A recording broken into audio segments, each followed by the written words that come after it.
He was America's perfect soldier until he got pregnant with something not human. Fort Dawson Military Medical Facility, 3:17 a.m. The hallway buzzed with a quiet tension that didn't belong in a hospital. It was the kind of sterile quiet that made your skin crawl, like the moment before a missile hits or the stillness right after someone stops breathing. No windows, no clocks, only white walls, white lights, and a stretcher being pushed like it was on fire. Samantha Cole gripped the metal rails of the stretcher, knuckles bone white. Sweat poured from her temple, but she didn't cry out. Not once. Not when the pain spiked up her spine like knives made of electricity. Not when her vision blurred and doubled. She had trained herself not to make noise. The name on her dog tag read, SGT, Samuel Cole. But she wasn't Samuel. The two nurses flanking the gurney exchanged quick glances, then back at the chart. Vitals are irregular, but strong, one whispered. Are those contractions? Contractions, said the other. But he's a man. Inside the sealed room, Dr. Keller waited. A man who had seen enough battlefield trauma to stop reacting to most things. But even he hesitated when they wheeled her in. Samantha's abdomen was grotesquely distended. Not like a pregnancy.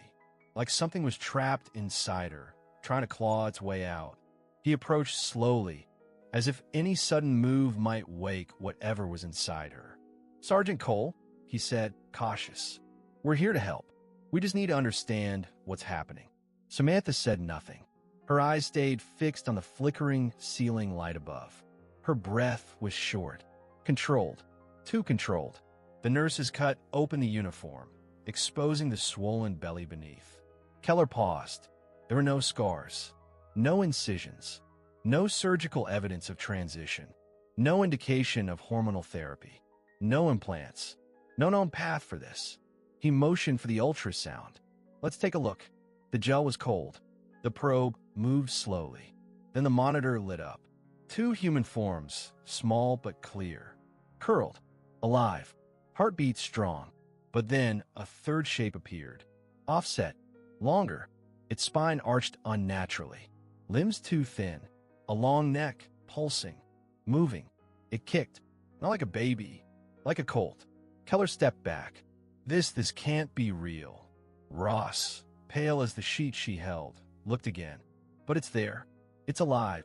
The monitor beeped in perfect rhythm with the thing's pulse. Samantha finally spoke. Her voice was dry, measured. You can't take it out. Keller's mouth opened, but nothing came. His brain tried to assign language to what he was seeing. Genetic anomaly, mutation, parasite, hallucination. But his instincts, honed through decades of battlefield triage, screamed something older than science. This isn't normal. This isn't human. And it's not just biological. Sergeant, he asked, still trying to hold on to reason, do you know what's inside you? She nodded once. Two boys, she whispered. And something else. Something else, Keller repeated, stunned. What do you mean? Her eyes finally met his. I think it's a message. What kind of message comes in the shape of a horse? Before he could ask, the alarms in the building flickered for half a second, then went dark. The lights came back on. The monitor froze, and the third heartbeat was still pulsing. Strong, deliberate, almost aware. No one in that room breathed for several seconds, because somewhere, in some dark part of their minds, each of them wondered the same impossible thing. What if it wasn't created by her body, but sent to grow inside it? What if this wasn't a biological error? What if it was a warning? Fort Dawson Military Hospital, Restricted Isolation Wing, 3:46 a.m. She sat on the edge of the bed, motionless. The fabric of the uniform stuck to her skin, sweat, blood, fear. Her name tag reflected faintly in the metallic surface of the locker door ahead. SGT, Samuel Cole. But there was no Samuel in that room. Only her. Only Samantha. The mirror didn't lie, but it didn't tell the whole truth either. It showed the angular jaw sharpened by months of silence, the short buzz cut she had learned to maintain herself, the flat chest flattened further by bandages. She had memorized her brother's habits, his gait, his silence. But now her belly told a story that could no longer be buried beneath uniform and posture. Her hands trembled as she unfastened the name tag. Click! The sound echoed in the room like a gunshot. She stared at it for a long time, her breath shallow, her shoulders tight. She had trained to kill. She had trained to survive. But she had never trained for this. A faint knock. No one at the door. Just protocol. A reminder. You don't belong here. She leaned back, clutching the metal tag. What kind of woman pretends to be a man just to survive long enough to die in his place? The light above flickered and the power buzzed. Somewhere down the hallway, a machine reset with a soft beep. It reminded her of the day Samuel vanished. Just like that, a blink, a reset, and the world decided he was gone. She hadn't cried then. Not when the reports said missing in action. Not when his face was erased from the military registry. Not even when she received a box labeled personal effects that only had one thing inside. His boots. His boots and a note and signed. Some things don't disappear. They rot from the inside. She hadn't understood it back then, but she did now. She stood up slowly and walked to the small sink. There was a cracked mirror above it, barely big enough to reflect her whole face. She stared into it. Her features no longer looked like his. Her face had softened. The pregnancy had changed her, twisted her body into something the military had no protocol for. What terrified her wasn't just the mutation growing inside her. It was that she no longer knew who she was without him. Flash. Her memory snapped into place, like a war photo burned into her mind. Samuel, shaking her by the shoulders. His voice low, panicked, controlled. They know. I stole the files, Sam. If anything happens to me, don't let it die with me. And then he was gone. Was he dead? Or had the system buried him because he saw something he wasn't meant to? Was she next? Her eyes darted toward the cabinet in the corner. The uniform hung on the hook, neatly folded, pressed, immaculate. Fake. All of it fake. She took it off slowly, piece by piece, revealing the truth beneath. The swollen stomach she had bound for weeks now bulged outward, taut and throbbing with unseen movement. Her reflection stared back. Not a soldier, not a woman, not a man, something else. She pressed her palms against her abdomen and whispered, not to herself, but to the thing inside her. Whatever you are, you're not supposed to exist. But neither am I. The room felt colder. And then a sharp, sudden kick from inside. Not random, not fetal, like a response. Her hands jerked back, eyes wide. What was this? She leaned forward, one hand gripping the counter, the other grabbing the ID badge again. Samuel Cole, a name with weight, with power, with silence. She held in her palm for a moment, then dropped it in the sink. It clattered against the porcelain and cracked. She didn't look away. Instead, she asked herself, out loud, as if the walls might answer, what if I became him to reveal the truth? But the lie made me more real than the person I used to be.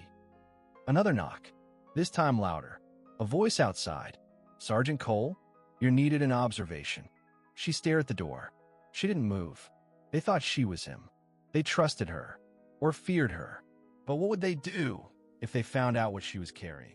And what would happen when it was finally born? Was it just her body that betrayed them? Or had she become a weapon without realizing? Who was she now, if the name on her chest wasn't hers, and the life inside her wasn't human? Northern Idaho, edge of McCall Forest. 3 months before Fort Dawson. The rain was coming sideways, slamming into the plastic walls of the isolated phone booth like a warning. It was the kind of cold that cut through layers, settling into your bones like a verdict. Samantha stood on the edge of the gas station lot, engine running behind her, windshield wipers swiping uselessly. Her boots were caked in mud. Her hands didn't stop shaking, but it wasn't from the weather. The payphone crackled. Static chewed at the edges of the voice on the other end. And then, Sam, her breath caught. That voice, low, tired, unmistakable. Samuel. Her own voice didn't sound like her. It was breathy, lighter, like it was 12 years ago again. Before Afghanistan, before the scars, before they stopped being two halves of the same heartbeat. Where the hell have you been? The pause was long, and that silence, that was the real answer. I don't have much time, he said. They're watching the lines. She pressed the receiver harder to her ear, as if that would somehow bring him closer. Are you safe? He ignored the question. I found the footage, he said. The base. It's not just intel running through Fort Dawson. It's something else. There's a lab under the East Wing. It's not on any official layout. What kind of lab? He hesitated. She could hear the buzz of fluorescent lights overhead. His breathing was shallow. Fast. Not from fear. From running. They're modifying embryos. Using CRISPR, stem lines, and something not human. Something they've been growing off the record. We're not just guarding it. We're breeding it. She went still. Even the rain seemed to pause for half a second, like nature itself didn't want to hear the rest. You're not making sense, she said. Samuel, are you saying there? They used us, Sam. You, me, everyone. We were part of something we didn't sign up for. A crack of thunder. Her fingers clenched around the edge of the booth door. The wind threatened to yank it open. Where are you? She asked. I can't tell you, he replied. They've already buried 2 names who asked too many questions. If I go dark after this, don't trust anyone wearing the uniform. Another silence. But this time it wasn't fear. It was grief. Samuel, if I don't come back. His voice cracked. You already know what to do. Her eyes stung, but she didn't let the tears fall. Not here. Not yet. She pressed her palm to her stomach without even realizing it before she knew. Promise me you'll be careful, she said. A laugh, dry, bitter. That word doesn't exist anymore. And then, static. No goodbye. No warning. Just a dead line. And the echo of a twin's voice turning into memory.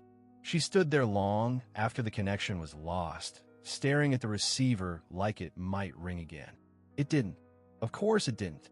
What did he meant by we were breeding it? And why did it feel like this wasn't just about military secrets, but something that had already started growing inside her long before she noticed?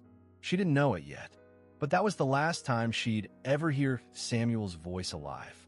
Or was it because 3 months later, she would wake up in a classified medical wing, pregnant, with something that wasn't fully human? And the question that still clawed at her wasn't how. It was why her? Why her? Fort Dawson Hospital, Observation Room 6B. The room smelled like bleach and panic. Samantha lay half reclined on the padded exam table, the paper lining beneath her crinkling with every shift of her weight. A cold sheen of sweat coated her skin, clinging to the stiff fabric of the hospital gown they made her change into. Her stomach pulsed visibly under the thin cotton. Not gently, not rhythmically, violently. Infirmera Ross stood beside her, holding the ultrasound probe like it was something cursed. Her fingers trembled just slightly, but enough for Samantha to notice. The monitor was angled away from her, and that, more than the pain, sent a bolt of dread straight into her spine. You've been quiet for too long, Samantha said, voice flat. That's never a good sign. Ross didn't respond immediately. Her eyes were fixed on the screen, her lips slightly parted. Whatever she was seeing, she couldn't seem to look away from it. I need to know, Samantha demanded. Are the heartbeats normal? Ross opened her mouth, closed it, swallowed. There are 3 rhythms, she finally said, her voice small, like it might disappear if she said it too loud. 2 of them are within range. Human, I think. But the third... Samantha sat up slightly, her muscles taut. But the third... Ross blinked. Once, then turned the monitor toward her. And there it was. A shape that should not exist. Samantha had seen ultrasound before. She'd read the biology textbooks. She understood the architecture of fetal growth. What was on that screen didn't belong in any of those diagrams. Long limbs, a narrow, elongated skull, a spine arched like a bowstring pulled too tight, a twitch, then a full movement. It kicked, hard, and with it, a tremor rolled through Samantha's body like a wave cracking through the shore. It was real. "I'm going to ask you this once," Samantha said, her voice cold as steel. "Are you trying to tell me this is in my head?" Ross hesitated. I don't know what to call it, but it's there. It's not just a shadow or artifact. It has form, definition. It moves with intent." Samantha let out a bitter half-laugh. Intent. That was the right word. This thing, whatever it was, it didn't move like the others. Its heartbeat wasn't soft or fluttering. It pulsed like a drumbeat, like it knew it was being watched and didn't care, like it wanted to be seen. Ross turned back to the monitor, muttering under a breath. Not words, just disbelief. "You said 2 of them are human," Samantha said slowly. "You're sure?" Ross nodded. "Identical twins. I'd bet on it. But this third one." Samantha leaned back against the exam table, trying to regulate her breathing. The fluorescent lights above hummed louder now, as if sensing her escalating tension. She wasn't afraid of the creature inside her. Not exactly. What haunted her was the certainty, somewhere deep in her bones, that it wasn't alien to her. It wasn't a parasite. It was a response. Ross adjusted the machine settings, zooming in on the anomaly. "It almost looks," she hesitated, eyes squinting at the neck and limb shapes, like a colt. That word. A chill rolled across the room. Samantha stared at the screen. She had never told anyone what Samuel said on that last call, about what they were growing underground, about equine embryos being fused with classified genetic templates, the labs, the cover-ups, the unnamed scientists flown in from other countries, the test subjects that were never reported missing because their identities were erased before they arrived. "Can I ask you something?" Samantha said suddenly, her tone darker now. Ross looked up, startled. "Yes." "If something was born into this world," Samantha asked, "but it wasn't human by design, would it still deserve to live?" Ross froze. Samantha's fingers pressed against her stomach, slowly, deliberately. Another movement, but not the twins. It responded to her touch. Not a flinch, a shift, like a foal nestling into the womb of a mother it recognized. A terrible stillness settled over the room. "You know what scares me most?" Samantha asked, eyes never leaving the screen. Ross shook her head. "I'm not afraid of it," she whispered. "I'm afraid of what I'll become when it's born." And just as the words left her lips, the power in the room flickered. The monitor glitched. For a fraction of a second, the image sharpened, too sharp, and the form inside her turned directly toward the ultrasound probe, as if it knew it was being watched, and wanted the world to know it had been watching too. Then the lights returned. The screen stabilized. But something had changed. Samantha saw it in Ross's face, in the nurse's sudden unwillingness to speak again, in the way her fingers couldn't stop shaking. What exactly had they just seen? What if this wasn't a side effect of trauma? What if it wasn't medical? What if something or someone put it there? And more terrifying still, why her? Fort Dawson, East Training Yard, 0800 hours. Dust kicked up in rhythmic bursts as boots pounded the dry ground. Soldiers sprinted in cadence across the obstacle course, grunts, orders, and the hard slap of boots on packed dirt. At first glance, everything looked like protocol. Tight formation, zero deviation. But Sergeant Ethan Drake wasn't watching the group. He was watching one man, Samuel Cole. At least, that's what the uniform said. The heat shimmered above the asphalt. The scent of oil, rubber, and sweat hung heavy in the air, but Ethan's focus didn't waver. His arms were crossed tightly against his chest, sunglasses low on his nose. His jaw twitched once. He didn't speak. He just watched. Something was wrong. Samuel was running at the tail of the group, which was already strange. He used to lead from the front, always. But now, there was hesitation in his pace. Just a second off. barely noticeable to anyone who hadn't served beside him for years. But Ethan had, and he noticed, not just the run, the posture, the way the neck didn't move quite right in the helmet. And then there were the eyes. After the final obstacle, the soldiers broke formation and began stretching out. Ethan walked toward him, slow, controlled, every step intentional. "Cole," he called. The man turned, just a little too late. Too slow for Samuel.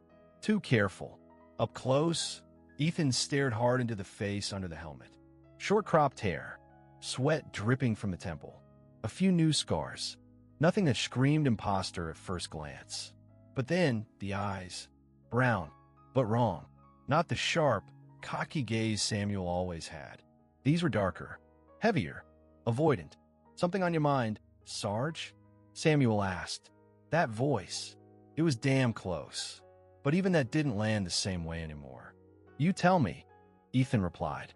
"I haven't seen you in almost 6 months. And now you're back like nothing happened." "Wasn't much to say," came the answer. "I was transferred. Temporary clearance. Off-grid." Ethan's lips curled slightly. "Funny, because the last thing you told me before disappearing was that you were onto something big. That you had evidence. Remember that?" A pause. Then, "I don't recall." Of course he didn't. Right? Ethan muttered, taking a step closer. "You also used to look people in the eye when you lied. Now, you keep looking at my boots." The imposter stiffened. The silence stretched. Tension rose like pressure inside a sealed tank. And just as Ethan opened his mouth to press harder, a call blared from the radio, strapped to his chest. "Drake, report to comms. Priority red." Ethan didn't break eye contact. Neither did Samuel. Except there was something there. For the briefest second, a flicker. Not panic, not guilt, pain, and fear. Ethan stepped back, slowly. "You're not him," he said quietly. "You're wearing his skin, but it doesn't fit you." A twitch. Then, unexpectedly, laughter. Quiet, controlled, but not cruel. More like regret. "You think you know everything, Ethan," the figure said. "But there are things your rank would never survive seeing. Try me." Another pause. Then the voice dropped, cold and low. "If you knew what was buried beneath this base, you wouldn't be asking who I am. You'd be asking how much time we have left." And before Ethan could respond, Samuel turned and walked away, leaving a silence behind that roared louder than any gunfire. Was he bluffing? Or was the real threat already in motion? And if this wasn't Samuel, then where's the real one? And more importantly, was he still alive? Fort Dawson Military Base, Sublevel 3. Restricted access. 2:11 a.m. The elevator didn't make a sound when it opened. That was the first warning. Samantha stepped out, boots silent on the polished concrete floor. The hallway stretched ahead, sterile, unmarked. Not a single sign, not even a line on the floor. The kind of corridor that wasn't meant to be found. Fluorescent lights pulsed overhead with artificial indifference. She had memorized the route from the stolen map 2 weeks earlier. 8 turns, 3 doors, and 1 passcode that should have been rotated months ago, but wasn't. That was her second warning.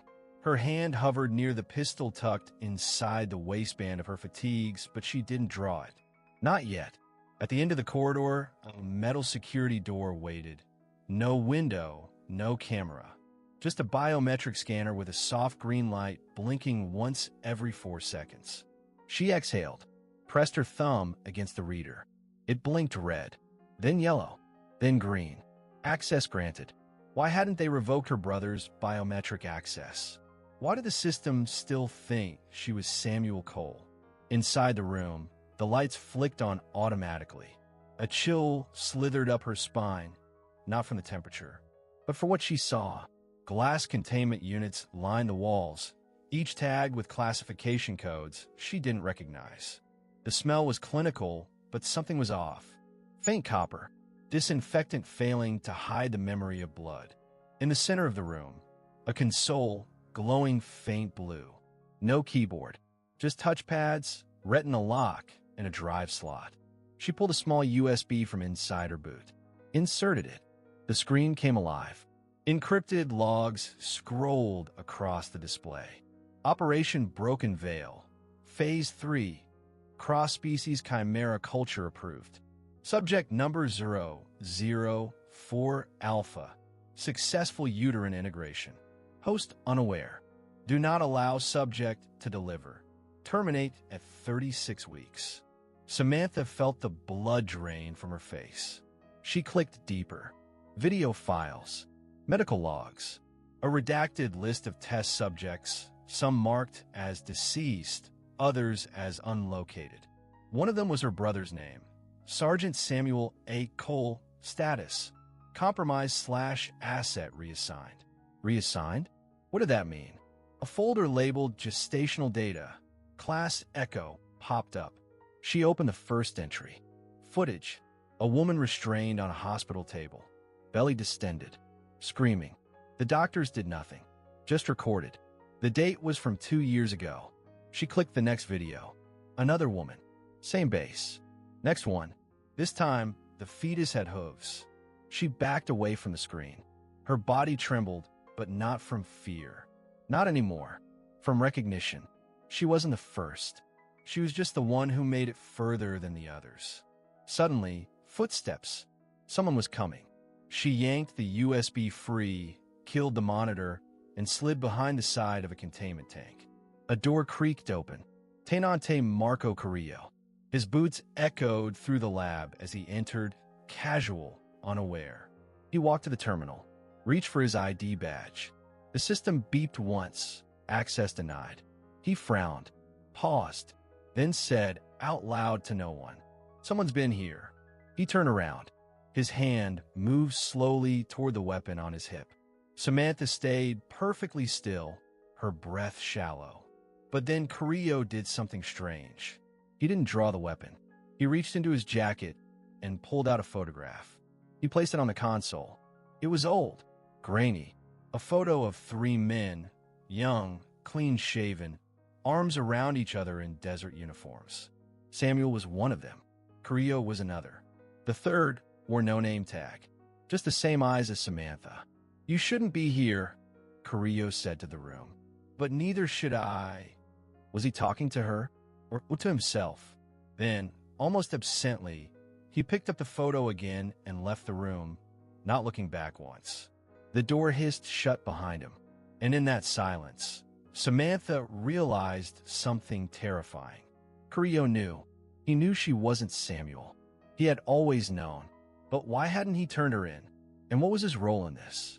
Just how many people inside this base were complicit? Or worse, waiting for her to give birth? Fort Dawson Medical Division, Office of Records and Clinical Compliance. 4:36 a.m. The door shut with a pneumatic hiss, sealing out the chaos that had begun to ripple through the upper wings. Inside, the hum of the refrigeration units was the only sound. Files lined the back wall, paper and digital. The military still trusted analog backups for situations like this. In this room, history was stored not by memory, but by blood, bone, and barcode.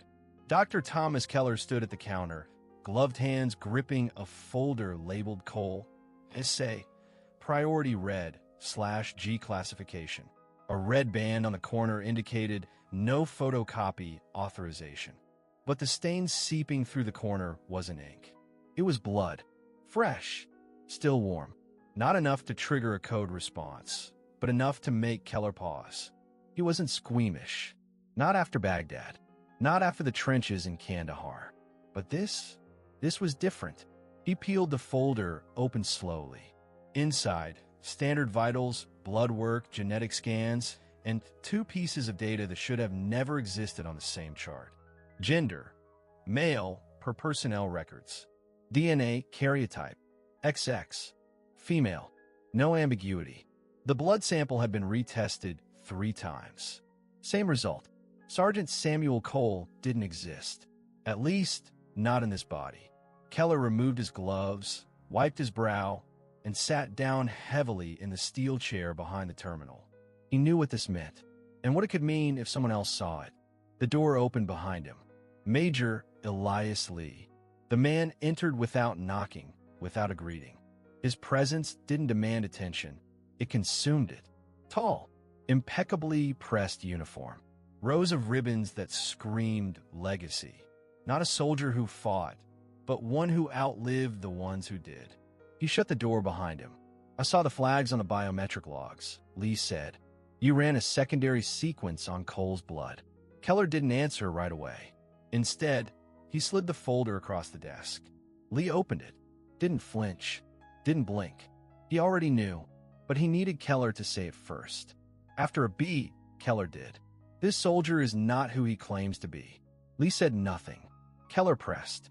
"Major, the DNA is clear. The subject is biologically female. That's not a clerical error. It's identity fraud, which in this case is tied to security clearance, access to encrypted medical zones, and..." Lee raised one hand. That was all it took. Keller stopped. Then came the sentence. Soft, measured. "It's better we pretend we didn't see it." Silence. Not the kind born of confusion, but of calculation. Keller leaned forward. "You knew." Lee turned to the small window overlooking the outer wing. Trucks moved supplies in the darkness. Guards patrolled. The base never slept. It only adjusted its level of surveillance. "There are things you don't ask, Doctor," he said, "and people you don't expose, especially when the system put them there for a reason. Are you telling me command sanctioned this?" Lee didn't turn around. "I'm telling you that you're not the first to see this file, and you're not the first to ask that question.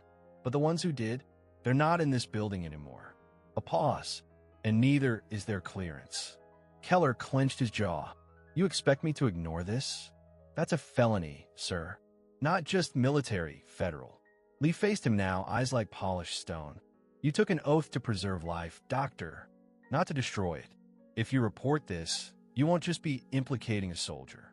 You'll be exposing an operation, one that's been decades in the making, one the department doesn't want anyone asking about." Keller looked at the folder again. Blood-soaked. Factual. True.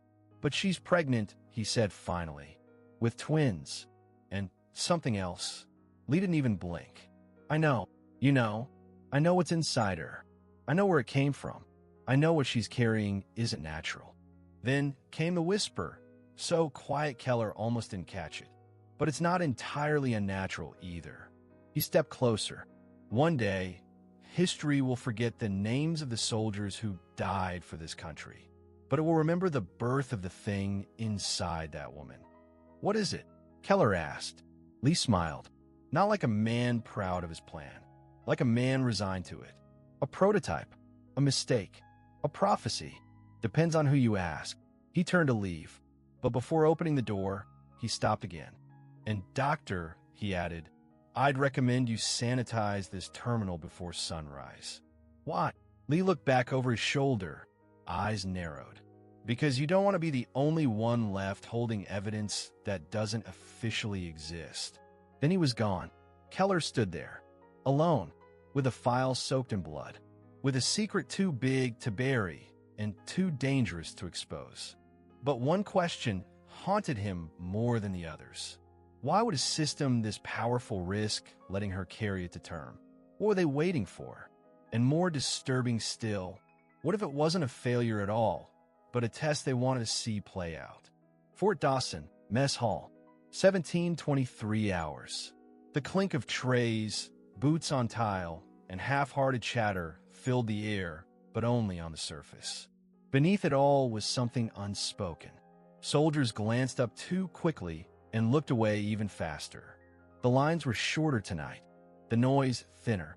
Something about the room felt wrong, and Samantha felt it the moment she stepped in. She'd stopped eating regularly. Too risky, too exposed, but she needed to be seen, needed to perform the role of Samuel just enough to keep the illusion intact. Her stomach ached, tight with hunger and with something deeper, something moving.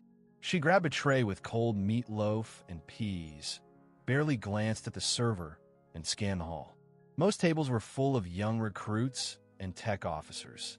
No real threat. Then she saw him, Sergeant Declan Ward, alone, back corner, boots crossed at the ankle, elbows on the table like a man who'd never been taught discipline but never got punished either. He looked up the moment she noticed him and smiled. Not the kind of smile you return. The kind that means he's already seen too much. Samantha froze for half a second, just long enough to betray discomfort. She forced herself forward, sat 2 tables over, back angled just enough to see him in her periphery. But he didn't look away, didn't blink, didn't stop smiling. Then, slowly, he stood. The mess hall didn't go quiet, but somehow it felt like it should have. Like every set of eyes flicked to him for a second, and then pretended not to watch what came next. Ward walked up. No tray, no pretense. He stopped at her table, then spoke, loud enough for a few nearby soldiers to hear. Didn't expect to see your face again, Cole. They told us you were gone. She looked up slowly. Cold, controlled. Rumors are rarely accurate. Ward laughed, sharp and ugly. Yeah, but scars? Scars never lie. He sat across from her without asking, and leaned in. Funny thing, he said, tapping the table with one thick finger. I knew a guy once. Same walk, same jaw, but he used to look people dead in the eye when they spoke. Samantha held her stare. I guess war changes people. Ward's smile faded. No, he said. Trauma changes people. But imposters? They change everything around them. Real quiet. Like termites. Eating through the frame until the whole damn place collapses. She didn't blink. Didn't move. Didn't flinch. But something inside her clenched because he wasn't guessing anymore. He knew. But how? I've read your reports, he said, tone suddenly casual. Clean. Too clean. No errors. No bad calls. No hesitations. Not one mission note that looks human. That's the problem with wearing someone else's skin. Sooner or later, you forget to leave the mistakes in. Then more softly, you're doing too well to be him. Samantha's hands remained flat on the table. 1 inch from her fork. Another inch from her knife. 2 inches from a potential disaster. Ward leaned in closer. You think you're invisible? They already flagged your medical file. DNA mismatch. Unauthorized logs. Guess what, Cole? They're not covering for you. They're observing. A long pause. Then came the line that cut deeper than any threat. It's funny how some wounds change more than just the face. The line hit like a knife pressed under the skin. It wasn't just a hint. It was a message. He'd seen Samuel after the last deployment. Before he disappeared. Maybe even helped cover it up. He knew Samuel was gone. And he knew she wasn't him. Ward stood. Slapped the table once. Light, but deliberate. Good luck sleeping tonight, Sergeant. He turned and walked off, his back relaxed. Too relaxed. Like a man who'd already lit the fuse and just wanted to see which direction the explosion would go. Samantha sat motionless for another minute. Then, with effort, she looked down at her tray. The peas were gone, but she never touched her fork. Had someone switched it out? Was she already being tested? Or worse, set up? Why hadn't he exposed her on the spot? Why bait her? Unless he didn't want her punished. Not yet. What if Ward didn't want her dead, but born? And what if he wasn't acting alone? Fort Dawson Medical Wing, Restricted Maternity Suite C, 3:28 a.m. The silence wasn't peaceful. It was a silence that pulsed, tense, heavy, like a countdown wrapped in skin. Outside, the motion detectors buzzed quietly. Inside, the lights flickered for the 3rd time in 20 minutes. No one had come to check. No one had to. They were waiting. Samantha lay on the edge of the hospital cot, drenched in sweat. One hand gripped the metal rail so tightly her knuckles turned white. The other pressed against her stomach. She wasn't sure when the pain started because it didn't feel like pain. It felt like punishment. Something inside her had shifted. Hours ago, maybe, she thought it was another false contraction. Another test of endurance. But this was different. Her abdomen twisted, not with pressure, but intent. The kind of intent you'd feel when something claws its way out of confinement. A pulse hit her spine like a shockwave. She gasped, not a scream, just breath ripped from her lungs. Her legs locked, her teeth ground together. The fetal monitor flashed erratically. 2 heartbeats were rising, fast, strong, panicked. But a third line on the monitor didn't match. It moved slower, deeper, more calculated. It wasn't mimicking the mother. It was leading her body. Another contraction, violent, more than pain. Her hips jerked off the table. A deep tearing sensation, like muscle being peeled from bone. Then, the lights went out. No siren, no alert, just total blackness. For a few seconds, Samantha could hear only 3 things. Her breath, the drip of saline, and something shifting inside her. Not a child, not a part of her, something that didn't belong. A flash of memory snapped into her mind. Samuel's voice in the static that night in the rain. They're breeding something. We're not protecting it. We're harboring it. The room stayed dark. No nurses, no security, no Ross, no Keller. She was alone, alone with something inside her that no longer wanted to stay inside. Her hands trembled violently. Her mouth was dry. She tried to scream, but found herself whispering instead. Not yet. Please. Not here. But the body doesn't wait for what the soul isn't ready for. Another contraction hit. Her eyes rolled back. Her spine arched. Her fingers dug into the foam of the mattress, ripping it open as pain exploded through her pelvis. The fetal monitor screeched, then stopped. All of it. Silence. Not the kind that gives relief. The kind that makes you feel like something has already entered the room and is watching. She shifted her head to the side, teeth clenched, eyes barely open, and saw the shadow of her own belly move, even as her muscles lay paralyzed. Not kick, not twitch. Move, like the child inside wasn't pushing against her, but trying to stand. She reached blindly for the call button. Nothing. Dead. She grabbed the edge of the 4-pole and tried to pull herself up, but her body betrayed her. A warm rush between her legs told her what she feared. It had begun. The birth. Or the release. Whatever this was, it had started. She bit into her own shoulder to muffle a scream as another wave hit. This time worse, deeper, as if the thing inside was expanding with every contraction. The room felt smaller, tighter. Then came the whisper in her own head, not from fear, from certainty. This isn't a birth. It's an exit. She rolled on her side, muscles convulsing, blood pooling beneath her. Her hand reached instinctively for her stomach again, and that's when she felt it. Not skin, not bone, something smooth, curved, cold, like a hoof. She froze. Did she imagine it? Another contraction came, and with it, movement from within that was far too structured, far too symmetrical, far too aware. Her eyes went wide. Was she delivering twins? Or 3 separate fates? One of them human, one of them hers, and the third. What if it wasn't just watching this happen from inside? What if it had planned it? Perimeter fence, Fort Dawson, security grid 04. 3:47 a.m. The motion sensor at checkpoint 04 buzzed once. Then again, Sergeant Ethan Drake turned from the surveillance feed with a scowl. Another glitch? Another wildlife alert? 3 nights straight, the system had pinged anomalies, small, insignificant movements along the northwest fence. Each time, nothing. A bird, a raccoon, once just fog. But this time, the camera cut out for 4 seconds. Exactly 4. He strapped on his vest, grabbed the flashlight, and slipped out through the side of the maintenance hangar.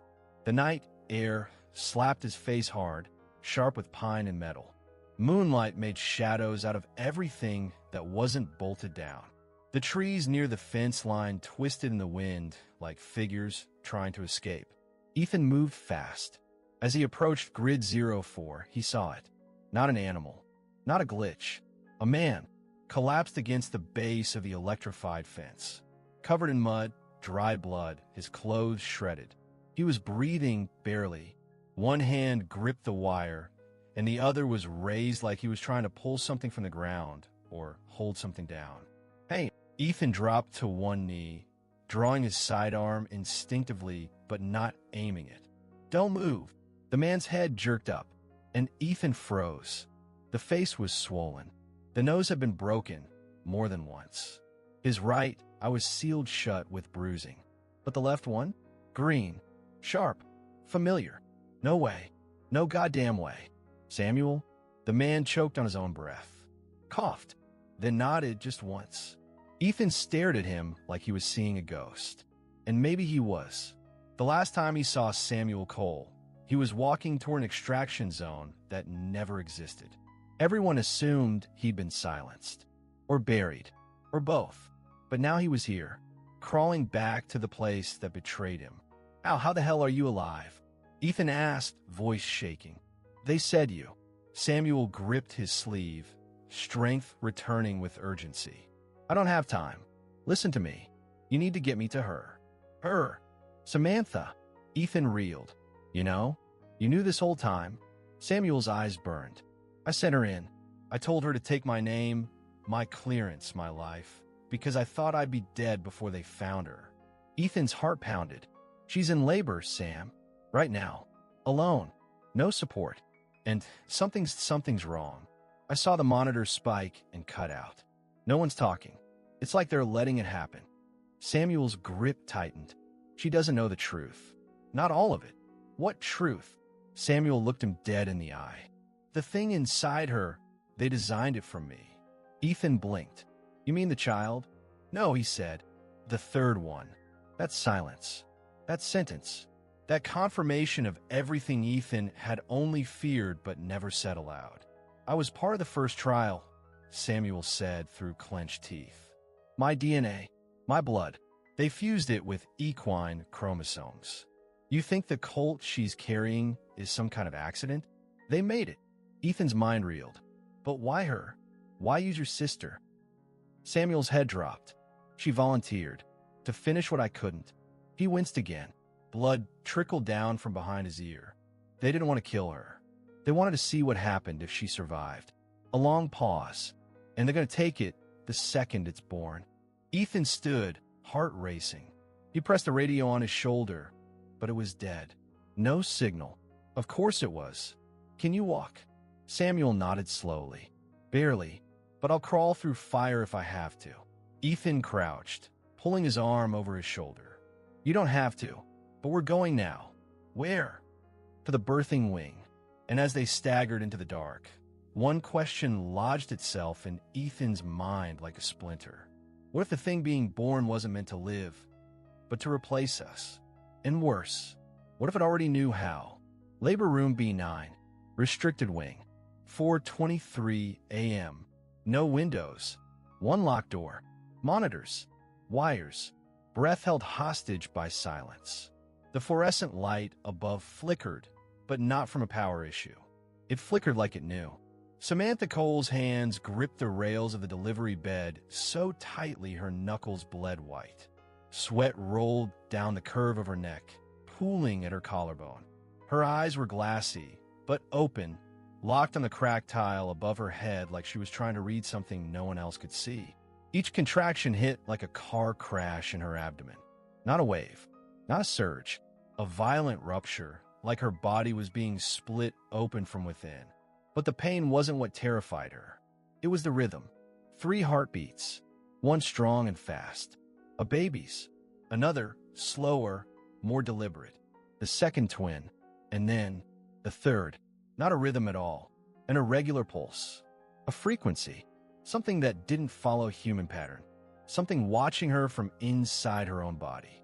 Dr. Keller's expression hardened as he studied the monitor. The lines on the screen danced in a chaos of color. Green, yellow, red. Light code he couldn't decrypt. Nurse Ross stood by the forestand, hands trembling slightly. 3.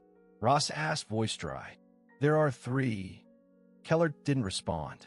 He simply leaned closer to the screen, as if proximity would force it to make sense.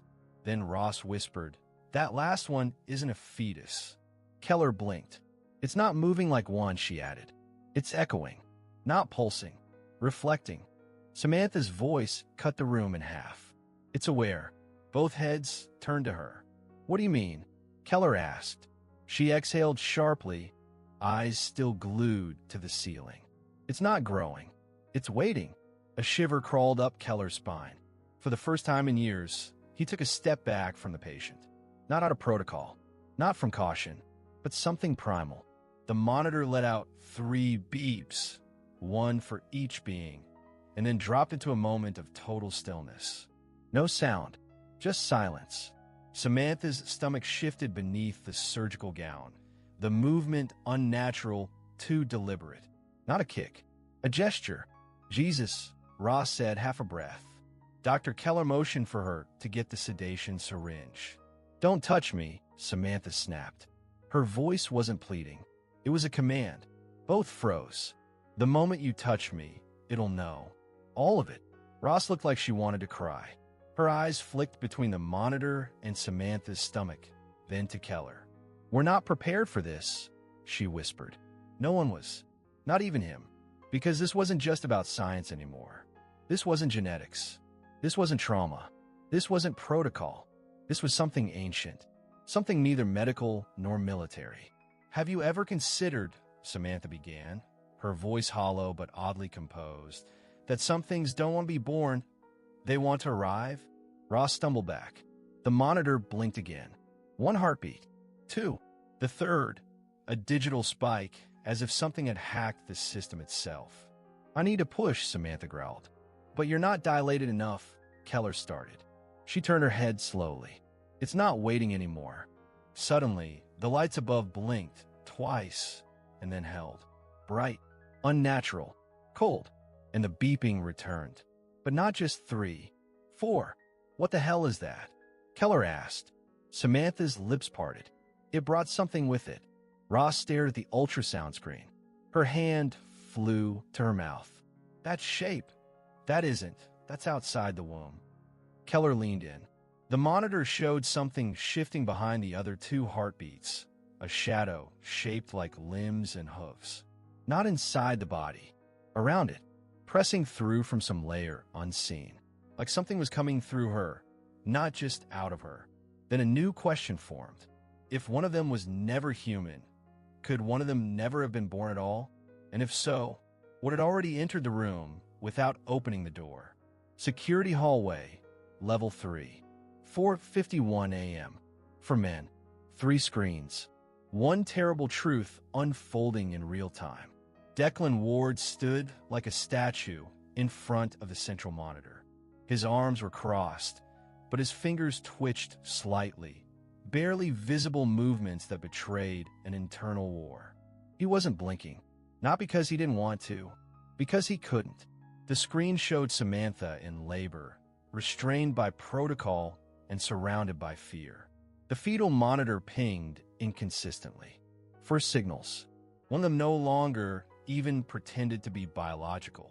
To his left, Major Lee adjusted the controls, flipping between thermal overlays and electromagnetic readings. The data made no sense. Or rather, it made too much. To his right, Ethan stood frozen. His eyes were locked on the screen, but his body was fighting to remain still. Every part of him screamed to run, but some primal force rooted him in place. He had come looking for truth. What he found instead was reality unraveling. Ward's voice cut through the thick air like a scalpel. Controlled. Too calm. "You know what really scares me, Ethan? It's not what she's giving birth to." He paused. "It's what that means." Ethan turned toward him, barely able to find words. "You knew." Ward didn't answer immediately. His eyes remained on the screen. "I suspected," he said at last. "Then I investigated. Then I believed." The screen glitched for a moment, just a flicker. The 4th signal surged again. This time, it responded to Samantha's voice. Not movement, not sound. Voice. Like it was listening. "I thought you were here to protect national interest," Ethan whispered. Ward tilted his head slightly, almost amused. "National interest doesn't mean truth, Ethan. It means control." A sickening silence fell over the hallway. The monitors buzzed faintly. The 4th signal grew stronger, no longer a passive echo, but an intelligent presence. Watching, calculating. Ethan took a step back. "What the hell did you let happen to her?" Ward turned to face him now. His expression wasn't cruel. It was worse, detached. She volunteered. That's a lie. Is it? Ward's tone darkened. Do you know what you saw in the archives? What she decoded in her brother's classified logs? What was already alive in the perimeter before she even stepped on a base? Ethan's face lost all color. She was trying to warn us, he said, almost to himself. All this time, we painted her as the threat. He turned toward the screen again. Samantha's body arched in pain, but her eyes, they weren't afraid anymore. She knew exactly what she was doing. She wasn't running from it, Ethan muttered. She was guiding it. Ward looked away from the screen for the first time in 20 minutes. The thing inside her didn't invade. She called it. Suddenly, all three screens blinked in unison. A frame-by-frame breakdown of the ultrasound revealed something chilling. The fourth signal wasn't inside the room. It was on every monitor, embedded in the signal itself, like a virus made of intention. Lee's fingers trembled. Sir, it's spreading through the surveillance system. How is that possible? Ethan snapped. Ward stared at the glitching feed. Because it was never just about the body, Ethan. It's about what the body connects to. Another monitor lit up. Hallways, storage rooms, the empty chapel, all showing flickers, brief glimpses of something massive passing through unseen corridors. Shadow not cast by light, but by will. Where does it end? Ethan asked. Ward finally faced him fully. It doesn't. That's the part we never understood. You can kill a person. You can even kill a myth. But what she's carrying is memory. Rewritten, reborn. Ethan looked back at the screen. Samantha screamed again. And suddenly, the fourth signal pulsed like a sonar wave. From every corner of the base, security cameras blinked back. They were no longer watching her. They were watching us. Then came the unthinkable, one by one. Every motion sensor on the floor triggered simultaneously. Except no one moved. No doors opened. No alarms went off. Something had entered, but nothing had arrived. So the question now is, if what's coming wasn't meant to be stopped, who turned off the locks? And more terrifying still, what if Samantha wasn't the beginning, but the echo of something that already happened once and never truly ended? Fort Dawson, main gate, 3:08 a.m. The storm didn't ask permission to fall. Neither did he. The rain came down like it was trying to erase the past. It pelted the rusted chain-link fence, slapped against the asphalt, soaked every inch of the man staggering toward the checkpoint. The sentry barely had time to react before the figure collapsed against the gate. Floodlights snapped to life, bathing the man in brutal white. His face, partially obscured by dried blood, mud, and something darker, jerked up as the rifle's beam hit his eyes. Hands where I can see them. Do not move. But he didn't flinch. He reached, slowly, deliberately, into the inner lining of his jacket. Not for a weapon, for proof. A flash drive, and a battered, scorched military ID tag. My name, he began, voice fractured from dehydration and pain, is Samuel Cole. The name struck the sentry like a punch to the chest. That name was on the memorial wall behind the base chapel. That name was listed as Kia on 3 separate reports. That name had been erased, but the face it matched. The guard's hands trembled, even though his training screamed at him to stay rigid. Samuel took another breath. It sounded like it might be his last. I have evidence. He held up the flash drive, barely gripping it between his fingertips, as if even plastic was now too heavy. She's still in there. Samantha, my sister, and she's dying. The wind howled, carrying the words into the dark expanse behind him. Open the gate. No response, just the static crackle of a confused voice over the radio. Command, are we expecting anyone? Negative. All personnel accounted for. Sir, this guy says he's Samuel Cole. Repeat. He says he's Samuel Cole. Silence.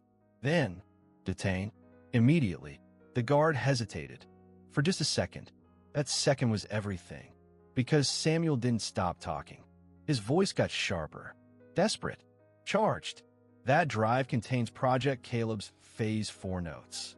full genetic logs, all personnel changes, including the ones they buried under 7 fake protocols. The guard blinked. How did he know that name? They told you I was dead, Samuel continued. But I never made it past level D because I found out what they were doing to her. He stepped closer, each movement slow but steady, like his body had memorized pain. They fused her DNA with something they found outside Black Ridge, something that wasn't from this world. Now, the guard was no longer thinking about protocol. He was thinking about what had been happening in the last 24 hours. The sealed-off delivery room, the electromagnetic interference, the lockdown drills that made no sense. You don't need to believe me, Samuel added, but she needs you to open this gate. Right now, or you'll be standing here watching the sky crack open and wondering why no one ever told you the truth. The words hit harder than any weapon, because behind Samuel, out in the storm, the lightning wasn't just lighting up the sky. It was revealing shapes. Long towering, not quite human, not quite earthly. The guard stared at him. He had a choice. One keycard swipe, or one body to bury again. And that's when Samuel looked him dead in the eyes, the rain sliding down his battered cheek, and asked the one question no training manual had prepared him for. If you were her brother, would you let the gate stay closed? And behind him, the shadows began to move closer. Labor room, 3:44 a.m. military lockdown still in effect. The air inside the surgical suite was too still. Not sterile, still like something ancient was holding its breath. The hum of machines kept time like a ticking bomb.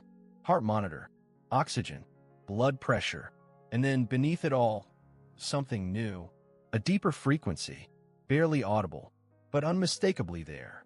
Dr. Keller stood over the surgical table, drenched in sweat that had nothing to do with the heat.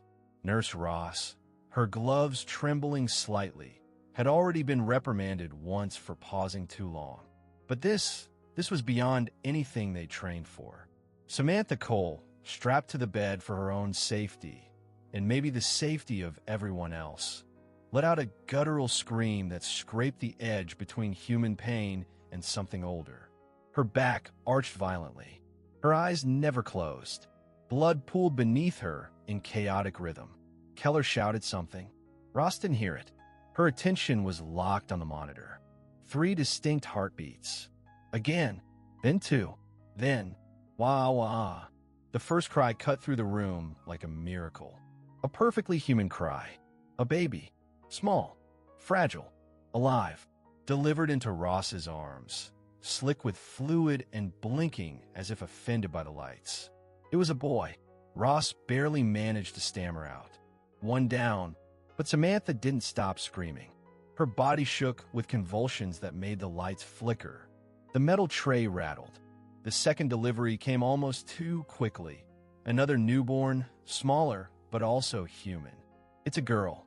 Keller's voice cracked, uneven, breathing, pulse steady. 2 babies, 2 cries, and then everything stopped.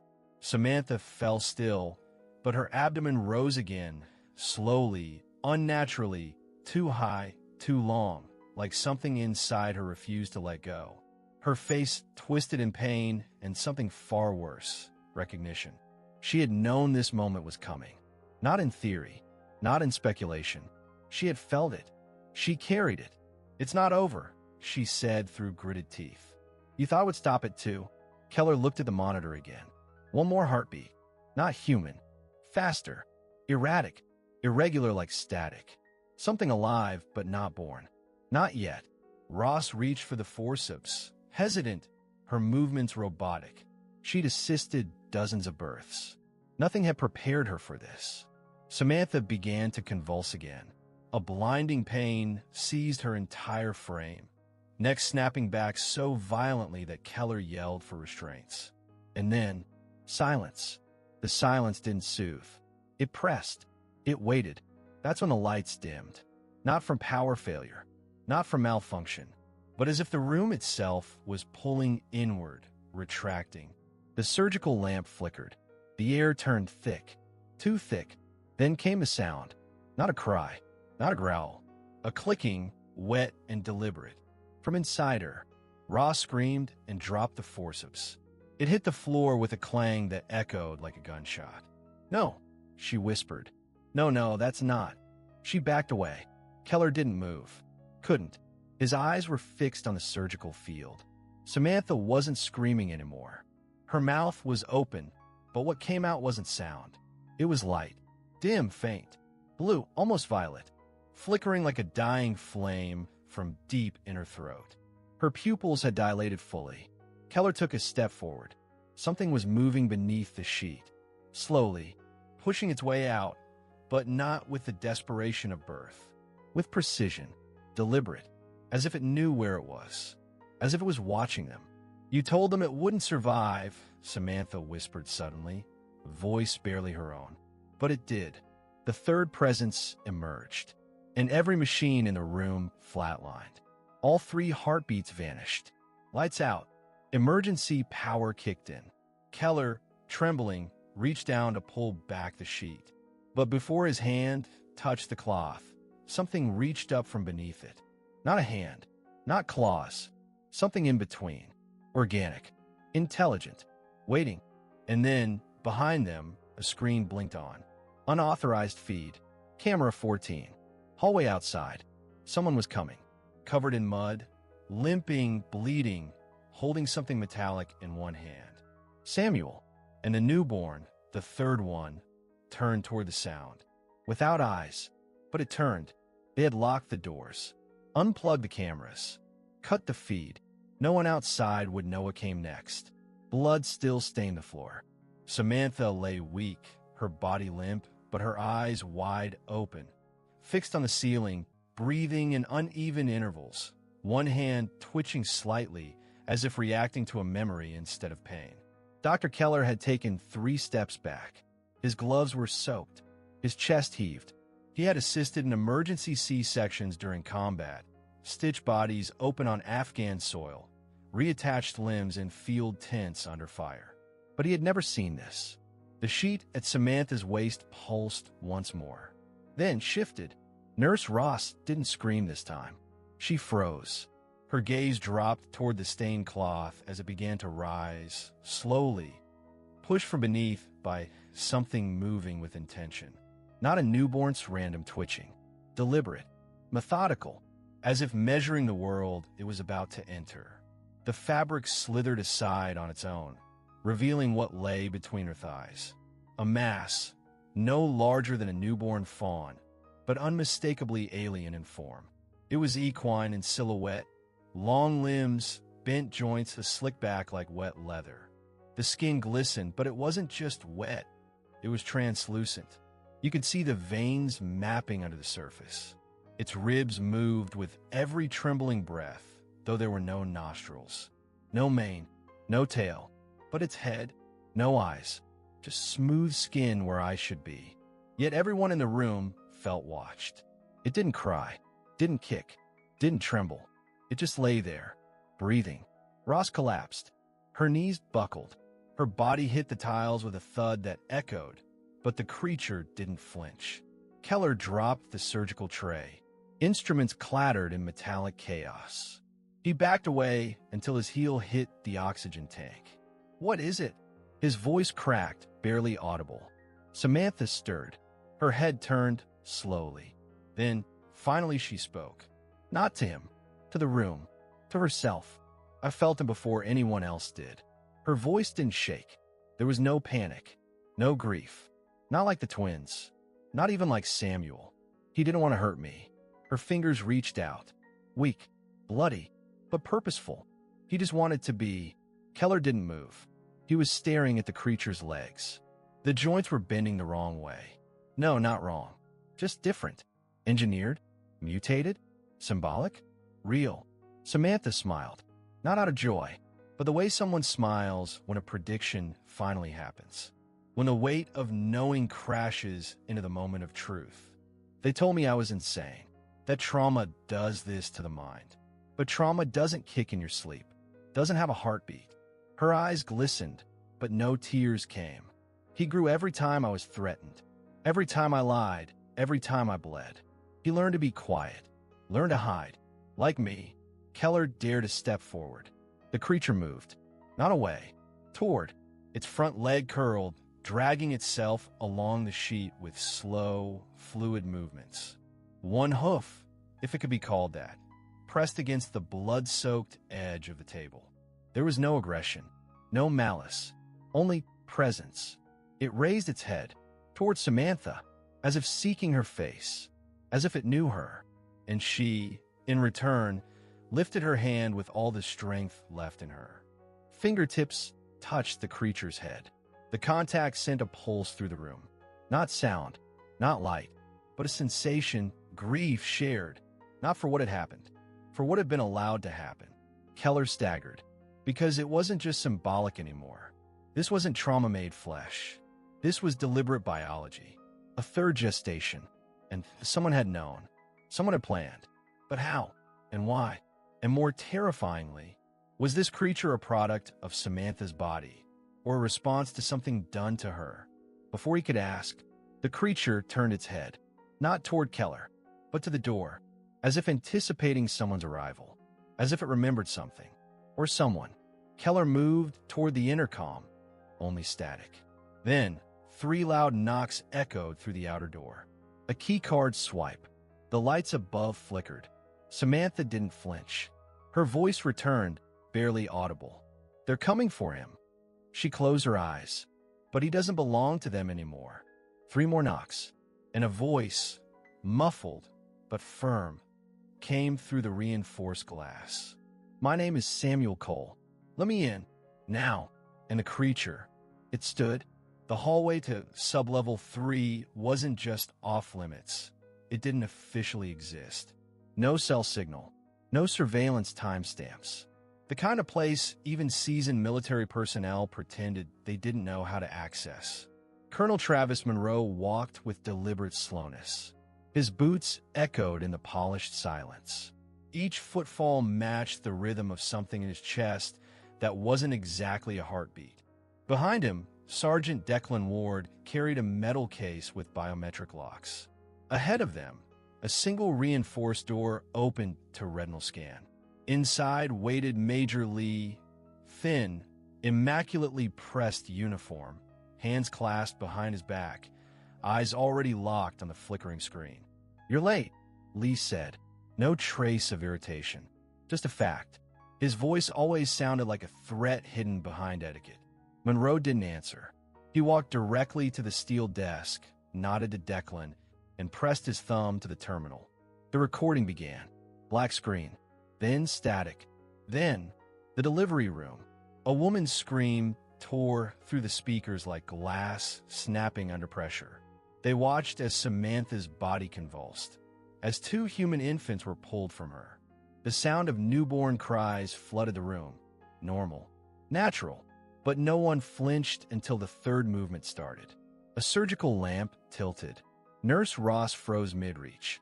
The blood-soaked linens began to shift, push from within. Then the thing emerged. The creature unfolded itself in complete silence. No one breathed in the office. The way it moved, not like a baby, like something that chose to arrive. Something that had waited. Monroe didn't blink once. His fingers twitched. His face remained unreadable, except for the tension in his jaw. The screen paused on a single frame.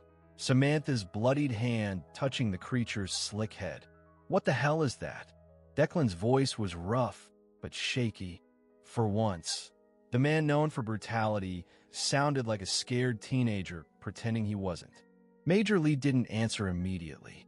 Instead, he turned the screen black again and pulled a file from the drawer. Thin, no label. He placed it in front of Monroe. Page 4. Monroe opened it, paused, then exhaled once, sharp, controlled. This can't be real. It is. There's no genetic basis. It wasn't genetic. Lee's voice had changed. Not louder, but lower. You remember Omega Protocol? 2003? Fort Deering. Declan looked between them. Confused. Left out. Monroe didn't nod. Didn't deny it either. Lee tapped the black screen with a pen. This is what happens when you try to control something you never understood. Something older than the government, older than the Constitution, older than our wars. You tried to use silence like a leash. And instead, you pointed at the paused frame. It gave birth to that. Declan slammed his fist on the desk. Then we bury it. Burn the body. Discredit the girl. End of story. It's not a girl, Declan. She's not just a whistleblower in disguise. She's a conduit. For what exactly? Monroe snapped. Lee's eyes narrowed. For whatever we've been pretending doesn't exist. The room went quiet again. Then Lee leaned forward. If this leaks, if even one frame of this reaches the press or the public, it won't be congressional hearings or court-martials. This doesn't end with headlines. He opened another drawer, pulled out an envelope. Inside, a photo, grainy, dated 1986. A woman on an operating table, face obscured, but the shape inside her abdomen, identical. This has happened before, Monroe whispered. Not a question, a recollection. And they buried it. They erased it, Lee corrected. Those doctors disappeared. The files were incinerated. Families threatened. This wasn't a cover-up. This was a warning to the future. Monroe's mouth opened, but no words came. If this gets out, Lee continued, it's not just the military that collapses. It's the entire structure of belief. Science, religion, national identity. If we lose control of the narrative, people will stop listening, Monroe finished. No, Lee looked directly at him. People will start listening to the wrong voices. Declan crossed his arms. Then we kill the voices. Simple. Lee stared at him as if he were a dog barking at thunder. Then turned to Monroe. You still have contacts in Black Echo? Monroe didn't answer. He didn't need to. Lee stood. I want everyone who touched that footage silenced. Everyone in that room flagged. The creature, secured, contained, and sterilized. I don't care if it breathes, bleeds, or thinks. It does not leave that building. And Samantha? Monroe asked. Lee hesitated. Then, she doesn't walk out either. But just before he exited, Lee turned back. If she does, pray she only gave birth to one.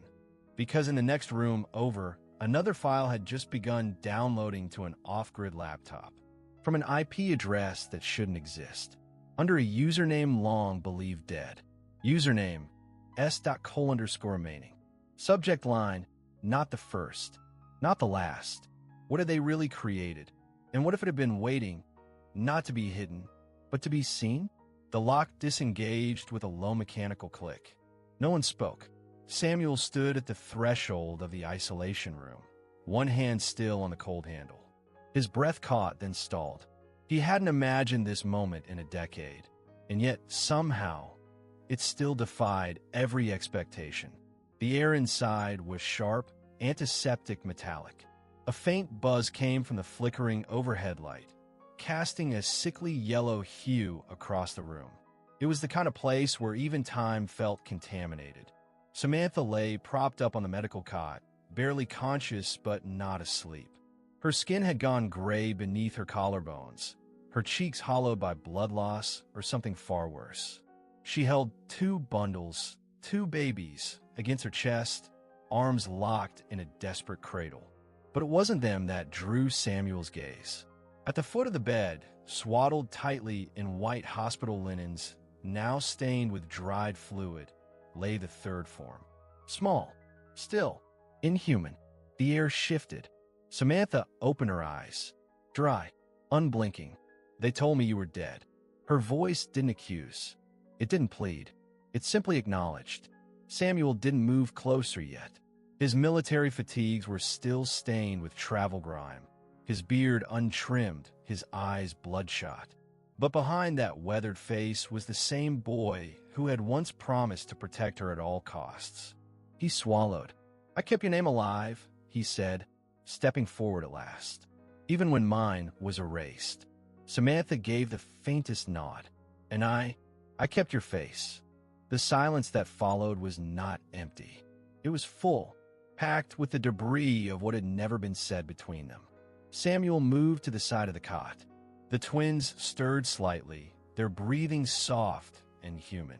But again, his gaze slid toward the wrapped creature. Is it alive? he asked quietly. More than you believe, she said, but less than it deserves. He crouched down, slowly peeling back a corner of the sheet, not to uncover it fully, but to see. The thing's skin shimmered faintly under the artificial light. Its eyelids didn't twitch. Its chest didn't rise. But something, instinct or fear, told him it was aware of them both. What is it, Sam? Not what, Samantha corrected, her voice steady. Who? Samuel stared at her. You're not serious. She didn't answer. Her eyes dropped to the babies in her arms. He didn't fight me. Not once. Not inside me. Not like they said he would. I never felt pain when he moved. Only silence. Like he didn't want to be feared. Samuel stood again, tension flooding back into his shoulders. You know what they're going to do to you, right? To it. I know, she said. They already tried. Twice. A muscle twitched in his jaw. Why call me now? She turned her face to the ceiling. The light hummed louder, or maybe her silence made it feel that way. Because I needed you to see it. Before they erased me too. Another beat of silence. Then, and because you're the only one left who remembers who I used to be. Samuel sat at the edge of the cot, gently avoiding the blood on the sheets. His eyes scanned her face. The scars, the gaunt cheeks, the hollow strength. They made me a weapon, he said, then told me you were the cost. They made me a womb, she replied, then told me you were the mistake. They both exhaled together. Then came a knock on the door. Two short, one long. Samuel froze. That's not a medic, he said. Samantha didn't move. They weren't supposed to find you this fast. He stood abruptly, grabbed the four-pole, locked the door from inside. We have 10 minutes. Maybe less. Samantha leaned forward, the babies fussing in her arms. Take them. What? Take them now. No, her voice was different now. Sharper. He stays. If they want to erase something, let it be me. But not him. Samuel stared at the wrapped form. His thoughts spiraled. You want me to raise these kids without knowing what he was? What he means? No, she whispered. I want you to raise them knowing that truth exists, even when it terrifies us. Another bang on the door. Samuel took the children gently, one in each arm. He looked back at her. Tell me one thing, before I go. What? Are they mine? She smiled for the first time, but said nothing. His heart sank. Samantha? Go. Another bang, metal warping. He turned toward the emergency access chute, but just before stepping inside, he glanced back and saw it. The creature, still wrapped, had opened its eyes. Black, reflective, not of the room, but of Samuel's face. Wide, familiar, recognizing. It knows you, and suddenly, the question he should have asked wasn't, what is it? But, who was I really? Then the door exploded inward. The rotor blades sliced through the morning air like a warning that had come too late. Fort Dawson's heliport sat atop a concrete tower, 30 feet above the surgical wing. It was early, too early, the kind of hour where secrets travel faster than questions. Major Lee stood with his arms crossed, his boots planted firmly near the yellow landing circle. The wind from the chopper kicked up loose gravel, but he didn't flinch. He'd received the order at 4:07. It came with no name, no department, just 2 words, prepare extraction. The UH-60 Black Hawk touched down with military precision. No flags, no identifiers, matte gray finish. Even the tail number was scrubbed. The door slid open. 4 men stepped out. Not soldiers, not civilians either. They wore black fatigues with no rank. Their eyes shielded by polarized visors. Their jaws locked tight as if language was a liability. They carried a single item, a reinforced cryogenic transport case. Stainless steel, sealed with biometric locks. It hummed softly. Lee took 1 step forward. Chain of custody? The tallest of the 4 looked at him. Then back at the case. No answer. You know what was born last night? Lee asked louder now. You know what that thing was? Still nothing. The agent knelt beside the case and tapped in a sequence on a touchpad. The case hissed open with a faint release of pressure. Cold vapor spilled over the edge like a warning no one dared a voice. From a military-grade gurney rolled out from the elevator, they lifted the form, it still wrapped in layers of linens and plastic sheeting. Lee noticed something strange. It didn't look smaller in the morning light. It looked denser, as if its presence had solidified, refusing to be dismissed as hallucination. 2 agents held the body. One slid a thermal monitor inside the wrappings. Numbers blinked, then stabilized. Alive. But they didn't say that. Instead, the last agent finally spoke, voice flat, almost rehearsed. "It's buried. It was never born." Lee blinked. "Excuse me. It's buried," the man repeated. "It was never born." They sealed the case, slammed the lock shut, and that was it. No documents, no clearance forms, no acknowledgement of the hours of panic and blood and screams that had echoed through the base less than 12 hours ago. As the rotor blades whirled back to life, Lee watched the case vanish into the belly of the chopper. He wanted to shout, to demand a signature, a record, something, but instead he stood frozen, the same way he had when he first saw the footage, the same way he had when Monroe told him, "If this leaks, it's not just the army that crumbles. It's the idea of what this country even is." The helicopter lifted. No salute, no signal, just wind, and the sound of everything he thought he understood being extracted, sealed, and erased. Still, something itched at the edge of his mind. If it was never born, why did its eyes open before they sealed the lid? And if no one's allowed to speak of it, who the hell keeps dreaming about it? The side door of St. Leon's Memorial hadn't been opened in weeks. A motion sensor beeped softly as it slid ajar. No alarms, no personnel, just cold air and silence, and the kind of silence that smells like secrets. Ethan Rayner, still in his agency-issued jacket, stood in the shadows, hand trembling slightly against his thigh. He hadn't worn his badge since the birth, since the footage, since Monroe's eyes met his across the conference table and told him, without a word, "We will erase this." But some things don't want to be erased. Samuel moved first, cradling one of the infants against his chest.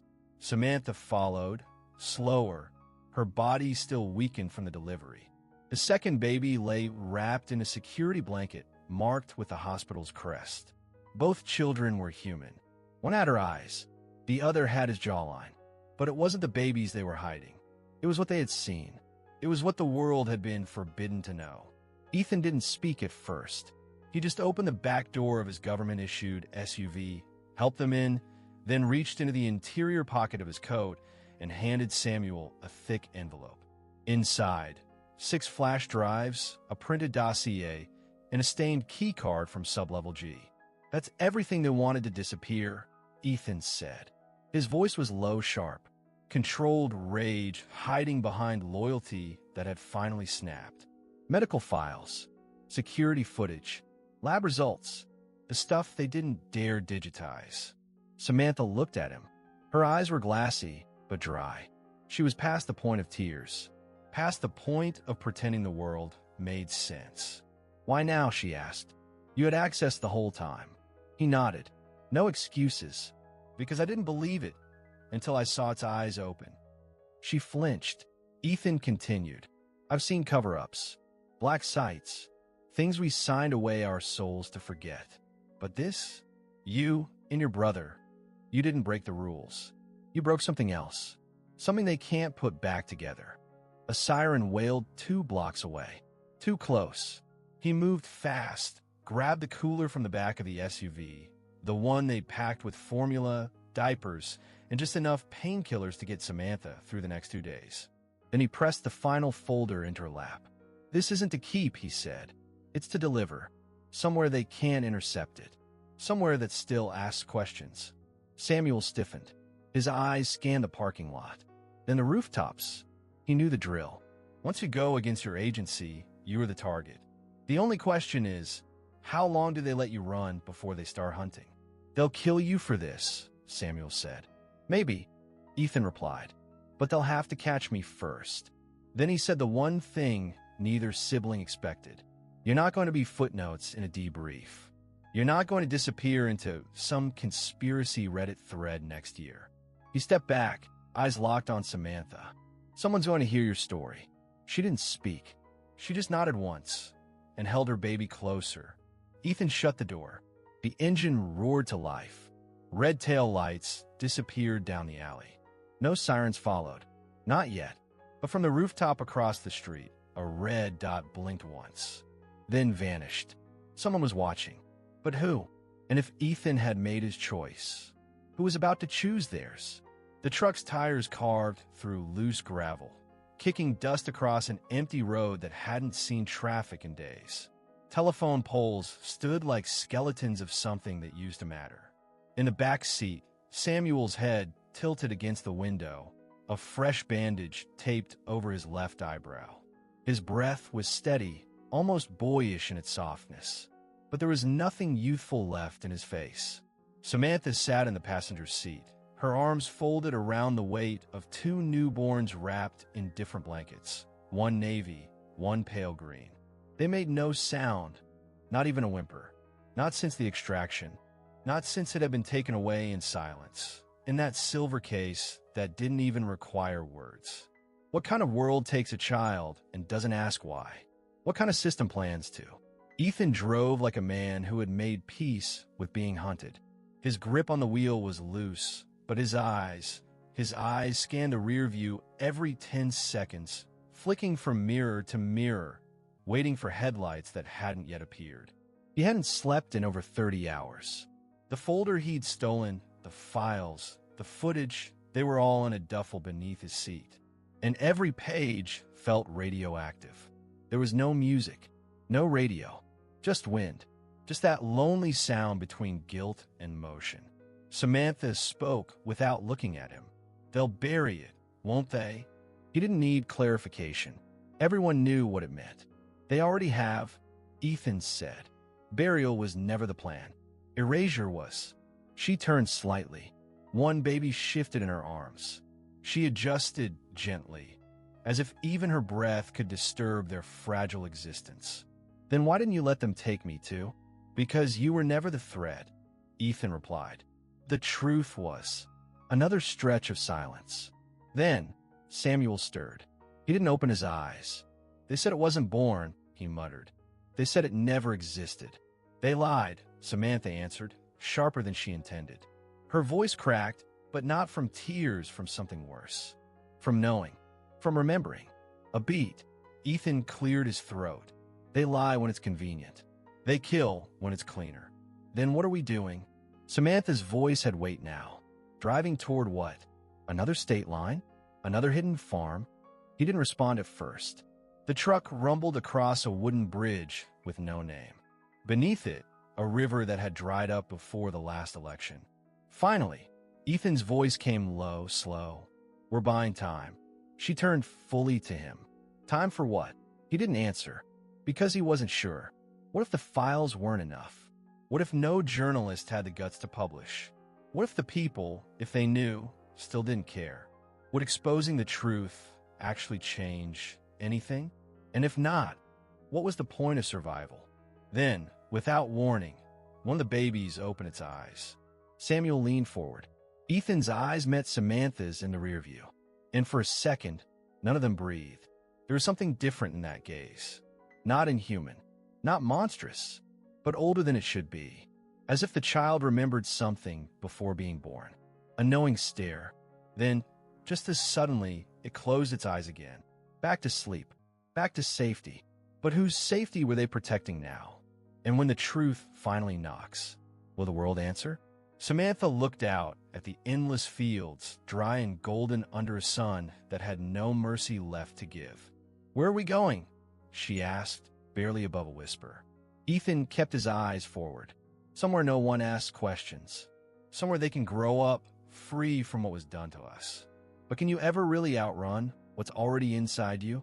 And what if freedom comes at the cost of letting them win? Or worse, what if the real threat is still coming? The tires gave a final crunch over loose gravel before Ethan cut the engine. The silence that followed wasn't peaceful. It was suspicious. The kind of stillness that made you wonder if anything around you had ever been alive, or if it had only ever pretended to be. Samantha stepped out first. The wooden planks of the porch creaked under her weight, not in warning, but like something sighing from being forgotten for too long.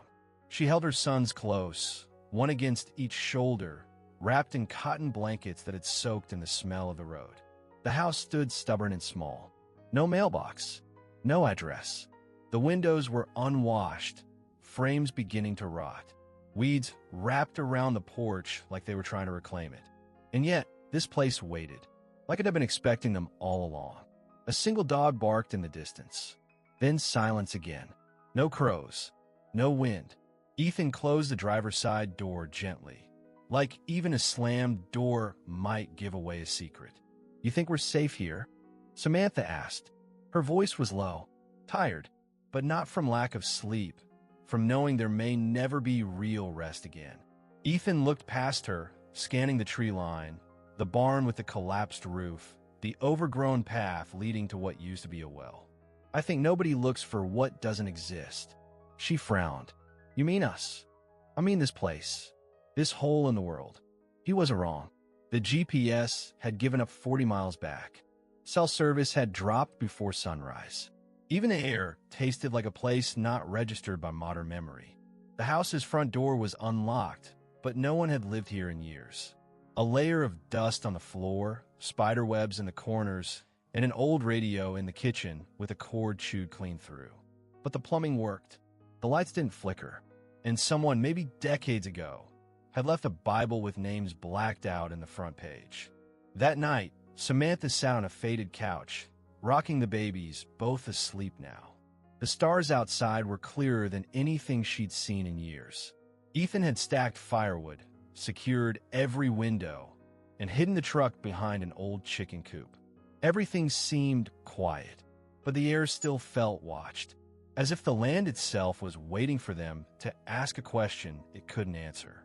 How long does silence last before it becomes a lie? Ethan opened the attic and found something strange. New blankets. Clean, folded, fresh cedar smell, but no sign of anyone. No food, no trash, no dust, just blankets. He didn't tell Samantha. Not yet. Instead, he locked the attic. The next morning, Samantha wandered into the field. Dry wheat cracked under her boots. No fences, no barbed wire, just gold stretching in every direction, shimmering under the sun like it was trying to blind her from thinking too hard. She turned around. The house was gone. Her heart slammed. She spun. Again, nothing. Until, there it was. Same house, same porch, just shifted. Was it a trick of the light? Or had something moved? She didn't speak of it when she returned. Ethan was chopping firewood. Samuel, still sleeping. The babies breathing in rhythm. Maybe she was just tired. Maybe. That night, the dog barked again. Louder. Closer. But there were no dogs on the property. Samantha grabbed the rusted revolver from the kitchen drawer. The one Ethan had said was for just in case. She stepped onto the porch. No wind. No barking. Just her breathing. And then, a set of footprints in the dirt. Fresh. Too small for Ethan. Too large for Samuel. But they stopped 5 feet from the house. And vanished. No turnaround. No drag. Just gone. She looked out into the dark. "If no one's coming," she whispered, "then who's already here?" No answer. Just the creak of the porch again. But she wasn't moving. Some things only make sense when the world is asleep.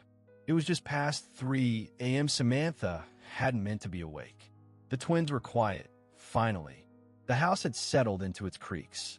Ethan was still downstairs, checking doors that had already been checked. But something had pulled her from sleep. Not sound, not light, but something colder than fear and sharper than logic.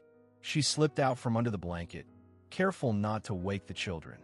The old floor groaned under her step as she moved toward the screen door that led to the porch. A soft wind teased her face when she opened it, but the air didn't feel like wind. It felt like breath. There was no moon, just a washed-out sky hanging above the fields like a lid refusing to open. Her boots made a soft click on the porch's worn wood. She held the flashlight, but didn't turn it on right away. She waited, and there it was. A sound. Faint. Rhythmic. Not footsteps. Hooves. But that couldn't be possible. The truck hadn't moved in days. They were alone. There were no horses on this land. There hadn't been any for years. Ethan had even said so when they arrived. Then again, Ethan didn't know everything. No one did. She clicked the flashlight on and swept it toward the fields. The tall grass waved as if something large had just passed through, yet there was nothing visible beyond the beam's reach. Nothing moving, nothing breathing. Still, she took another step forward and saw them. Hoof prints, pressed deep into the dirt. Fresh, unmistakable, leading in a perfect line right to the edge of the porch. As if whatever left them had stopped right in front of her and looked her in the eye. She didn't run. She didn't call for Ethan. Instead, she smiled. But it wasn't joy. It was recognition. "You're here, aren't you?" The prince didn't answer. But something shifted in the dark. The dog barked once. Then silence again. She knelt near the first track, touched it with her hand. The dirt was still warm, but not in the way that sunlight warms the earth. It was more internal, like the ground itself had remembered something alive. Samantha looked around. There were no other prints, no return path. Whatever had arrived hadn't left. The thought should have terrified her, but it didn't, because deep down, she had already accepted something most people spend their entire lives denying. Not everything that watches you comes from above. Some things are born from pain. Some things take shape to guard what was broken. Some things come back. The beam of the flashlight flickered. In that flicker, for half a breath, there were eyes in the dark. Wide, calm, not human, gone. She blinked hard. The light steadied, but the feeling in her chest didn't go away. Not dread, not grief. It was return. Something had found her again. But what did it want now? Protection? Witness? Or vengeance? And if it had never truly left, had it ever really been hers to begin calm? The sun had just begun to fall behind the dry fields, bleeding gold through the cracked window panes. Dust hung in the air like old secrets, dancing in slow motion over the wooden floor where two small children, barefoot, wild-haired, 3 years old, and barely taller than the kitchen counter, sat with crayons fanned out like weapons of truth. They weren't coloring in books. There were no lines to stay inside. They used the floor. Thick strokes, jagged shapes, innocent chaos. Ethan leaned in the doorway, arms crossed, a tired shadow carved into his face. His gaze wasn't on the children themselves, but on what they were leaving behind. Samantha watched too, hands folded over her chest, saying nothing. Her face didn't move, but her eyes tracked every line they made. And then came that drawing. It wasn't the colors that did it. It wasn't even the shape. It was the composition. A large oval, filled with dark reds and soft gray. Inside, 3 figures. 2 clearly human, stick limbs, round heads, dots for eyes. And beside them, a horse. No child should know how to draw that shape. The proportions, the detail in the hooves, the black smudge around the eye. It wasn't guessed. It was remembered. Ethan stepped forward slowly. "They don't remember," he said, voice low, like it might break something. Samantha didn't blink. "But they know." The kids kept scribbling, giggling, oblivious, or pretending to be. He knelt beside the drawing and looked closer. The lines weren't random. The horse was facing outward. The humans were turned inward, as if protected, or hidden, or held. Ethan ran his thumb over the crayon. It came off slightly, smearing the edge. Beneath it, something darker. He rubbed a little more. There was another layer, drawn earlier perhaps.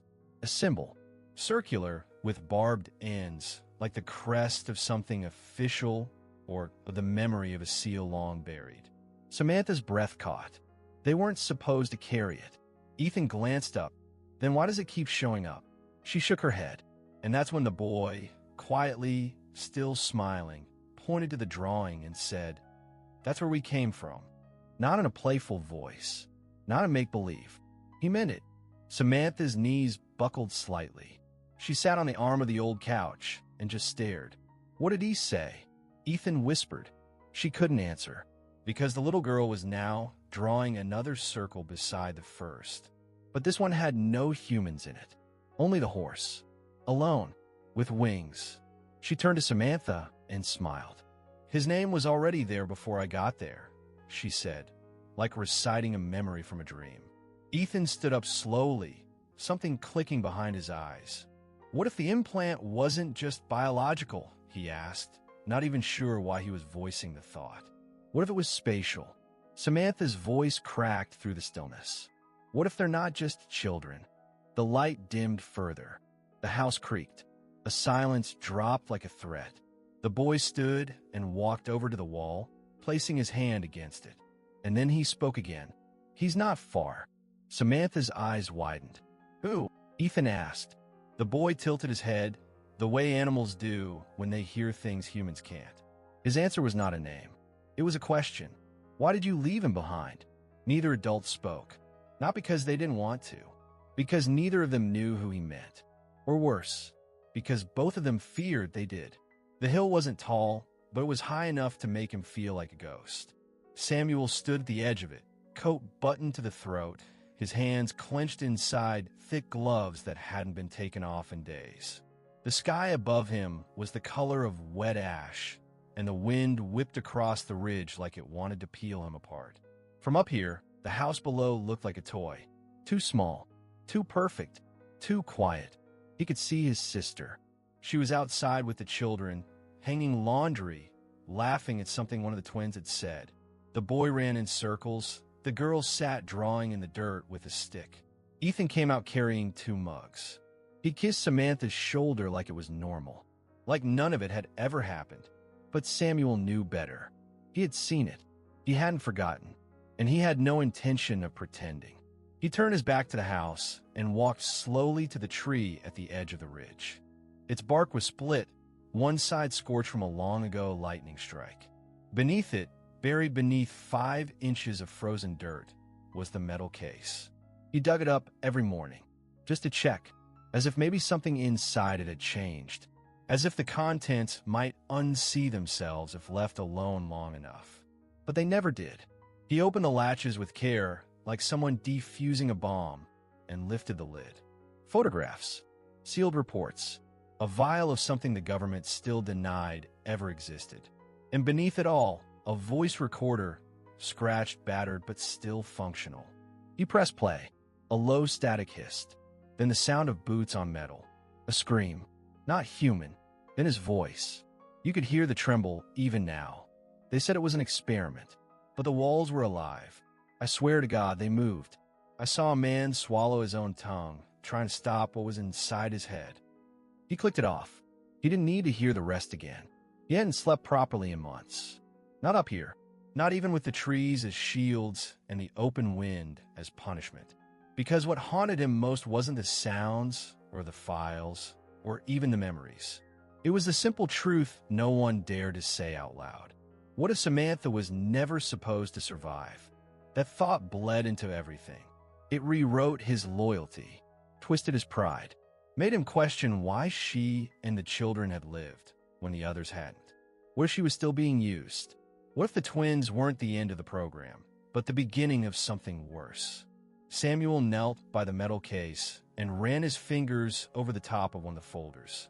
He had opened it 100 times before, but this time he stopped. There was a new photograph inside, one he didn't remember placing there. It showed a field, familiar trees in the background, a timestamp from 3 days ago, and standing in the center, staring directly into the camera, was the boy, smiling, alone. But that wasn't what chilled him. What chilled him was what stood behind the boy, a dark figure, no face, no outline, just a distortion in the air, like something that didn't want to be seen, but wanted him to know it was watching. He snapped the folder shut and looked toward the house. The children were gone. So was Samantha. Only Ethan remained, standing by the porch, looking up, directly at him, with a look that asked, "What are you waiting for?" And then the question Samuel had buried deep resurfaced, clawing into his thoughts like rot through wood. What if I was never meant to protect them? What if I'm the one bringing it back? It was still too early for the sun to warm anything. Ethan stood barefoot by the fence, breath rising in faint clouds as the dew clung to the grass like a warning no one had spoken aloud. He hadn't planned to be out here. Something had pulled him from bed. A sound, a shift, a feeling he couldn't name. It wasn't a noise exactly, more like the silence had cracked. And there it was, an envelope, hung carefully on the fence post, as if placed with intention, but not by hands that wanted to be seen. No footprints in the soil, no broken twigs, no sound of an engine, just the wind and the wire. The envelope was beige, slightly damp, sealed with a piece of black tape. No name, no address. Ethan looked back toward the house. No movement. The children were still asleep. Samantha was likely in the kitchen, making coffee in silence like she did when her thoughts grew heavy. He peeled back the tape. A single photograph, black and white, grainy, but unmistakable. The newborn. Not his newborn. Not their newborn. The other one. The thing no one dared speak of since the night it stopped moving. Ethan's hand trembled. He flipped the photo. On the back, just 5 words, written in a tight, rigid script. Nothing is erased for good. He read it again, then again. Was this a threat? A warning? Or something worse? An invitation? Was someone watching? He scanned the fields, the tree line, the hill where Samuel usually perched. No one, just the fence. But suddenly, the shape of the handwriting burned behind his eyes. It wasn't familiar, but it wasn't strange either. Some part of him had seen it before. In the reports, Samuel buried. In the corners of the maps he wasn't supposed to look at. In the notebooks Samantha claimed had burned. His pulse quickened. He slid the photo back into the envelope and tucked it inside his jacket. He didn't know whether to wake Samantha or lie. Did she already know? Had she expected this? Or worse, had she summoned it? Ethan turned toward the barn. The lock on the side door hung loose. He hadn't left it like that. He pushed it open. The air inside was colder than it should have been. The hay wasn't disturbed. The tools were in place. But something was different. He smelled it before he saw it. Metallic, a stain by the back wall, soaking into the wood slats. Not fresh, but not old either. And above it, carved into the wall with something jagged. The same 5 words. He staggered back. Someone had been inside. Someone who knew everything. Suddenly, the photo wasn't the worst part. The handwriting wasn't the worst part. The worst part was realizing this wasn't a message to Ethan. It was a test, and he had already failed it. Now the real question clawed at his spine, relentless. If the creature never left, where has it been hiding all this time? And worse, is it alone? The wind moved through the wheat like it remembered something no one else did. It wasn't loud. It didn't scream, but it pushed as if guiding her, or testing her. Samantha walked slowly, her boots brushing the stalks with every hesitant step. In her left hand, she held a bundle of fresh flowers, wild ones she'd picked that morning when no one was watching. Dandelions, thistles, a few poppies. No arrangement, no ribbon, just what the land had given. She didn't need a headstone to know where to stop. The earth looked the same as any other patch in the field. No markings, no disturbed soil, no cross, just a small depression, subtle, like the weight of a memory that had almost faded but refused to. She dropped to her knees. The wheat whispered against her shoulders. Her fingers tightened around the stems. She looked down. This was where she had buried the sheet. The sheet soaked in blood and amniotic fluid. The sheet that had wrapped the being whose breath had lasted just long enough to change everything, but not long enough for anyone to say it existed.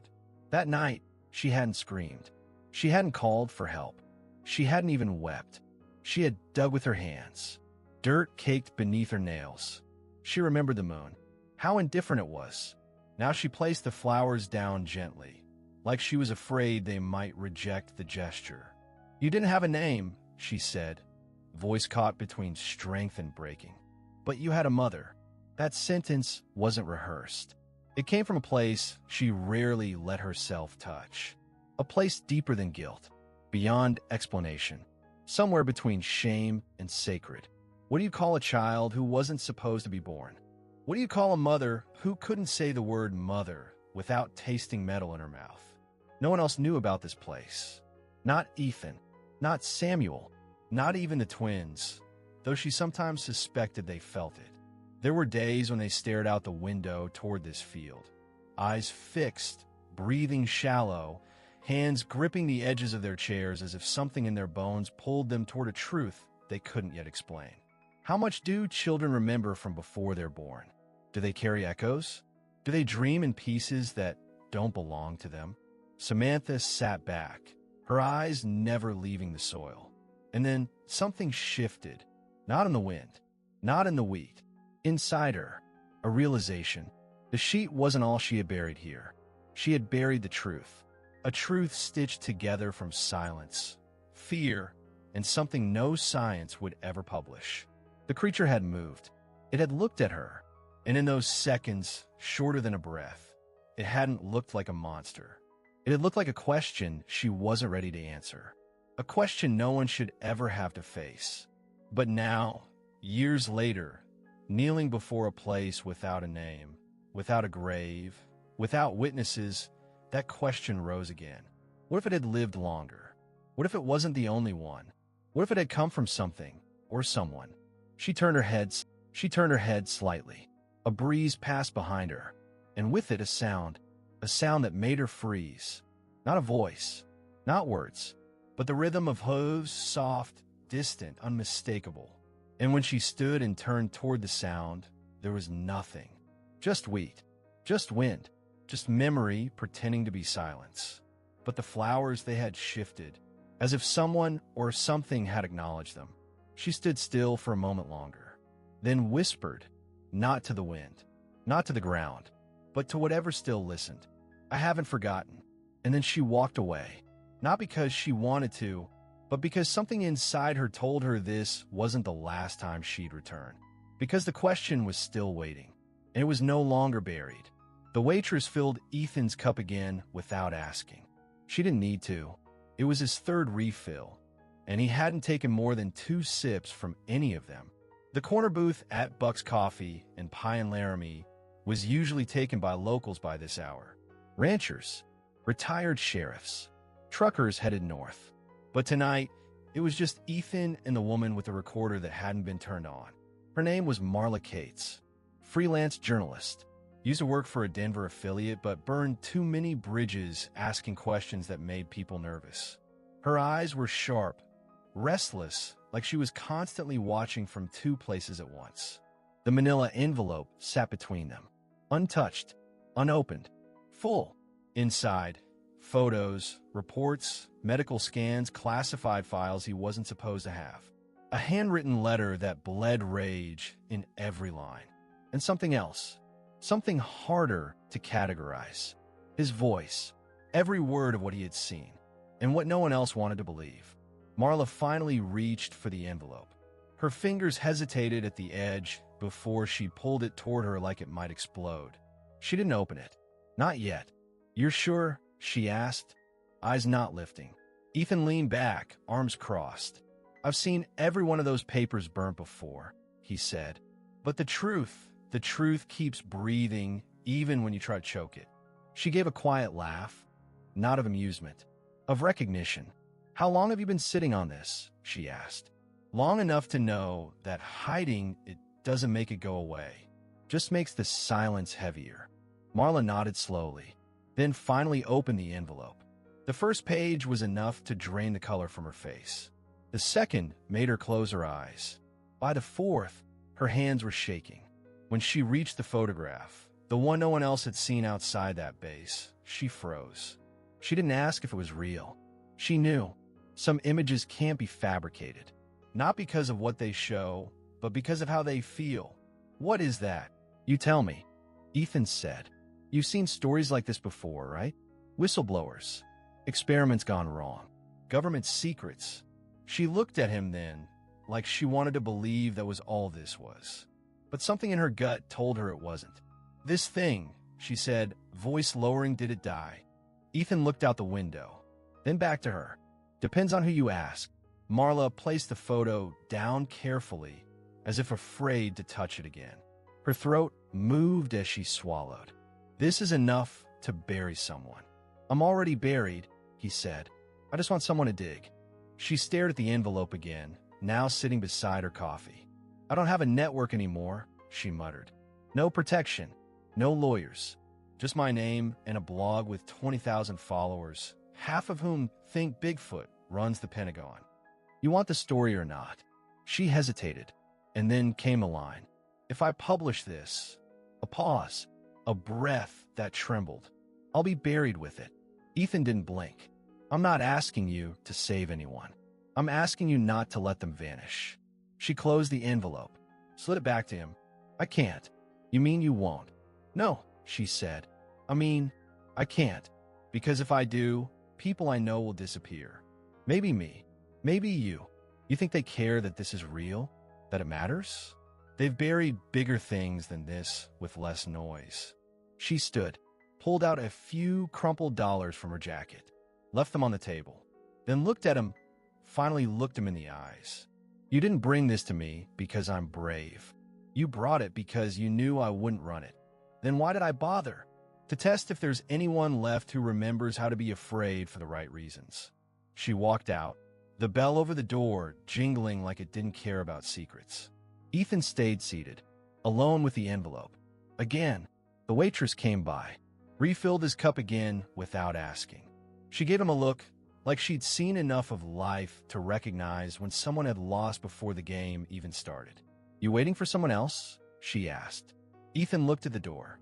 "No," he said quietly. "Not anymore." But as he reached for the envelope again, something unexpected slipped out between the pages. Not a document, not a photo, a note. One he hadn't put there. It read, "She's right, but they're still watching. And the photo you gave her wasn't the only one." His pulse spiked. He turned the note over. A single GPS coordinate. A location. Out in Wyoming. Far from here, but not far enough. The cup of coffee steamed between his hands, and the question pressed into his mind like a blade. If she never had the photo, who did? The wind tugged softly at the grass as the sun leaned low in the Wyoming sky, casting a golden sheen over the world like it was trying to preserve something. Something fragile, something fading. Laughter exploded across the field. Two children, Noah and Ellie, raced up the sloping hill, their legs tangled in the tall grass, their faces lit with the kind of joy that only comes from not knowing what the world is capable of. Samantha stood at the base of the hill, a few paces behind, holding a plastic thermos in one hand, her eyes shaded beneath a ball cap pulled down low. Her posture was stiff, guarded. She hadn't laughed with them, not in weeks. But she came to watch. That was something. The children's footsteps slowed. Their laughter thinned. Noah stopped first. Ellie skidded beside him, nearly falling as she turned. They were staring at something. Something at the very top of the hill. Something waiting. Samantha saw it next. Her throat caught before she could speak. Standing motionless in the final rays of sun was a dark horse. No saddle, no rope, no brand. Its coat shimmered like ink poured into firelight. Its mane drifted with the breeze, heavy and thick, the way it had in those classified photos she'd sworn she'd never look at again. But it wasn't the body that stopped her breath. It was the eyes. Ellie turned slowly, looking down toward Samantha. "Mom," she called. Her voice wasn't scared, just confused. He has eyes like ours. Samantha's heart slammed against her ribs. She climbed the hill without thinking, without breathing. Every blade of grass brushing her legs felt like a memory trying to grab her back. She reached the children, pulled them close. The horse didn't move, didn't flinch, didn't blink. It just watched her, the same way he had watched her in the final hours before it ended. But this wasn't the creature. It couldn't be, could it? She whispered the boy's name.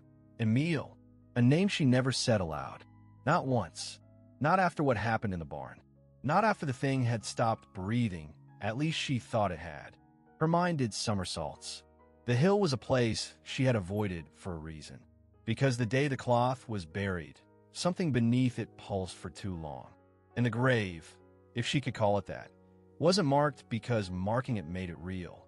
But now there he stood, fully grown, standing in the same spot where he had been buried. "Is it him?" Noah asked. Samantha didn't answer. She couldn't. Her hands trembled against the soft cotton of Ellie's shirt. The child looked up at her mother again. "He's not scary." That's what terrified Samantha the most. The horse, if that's what it was, lowered its head slightly, as if acknowledging them. Not submissive, not threatening, just aware. His presence wasn't natural, but neither was it wrong.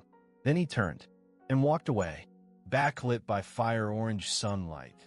The figure slowly dissolved into the grass, disappearing over the crest without leaving a sound.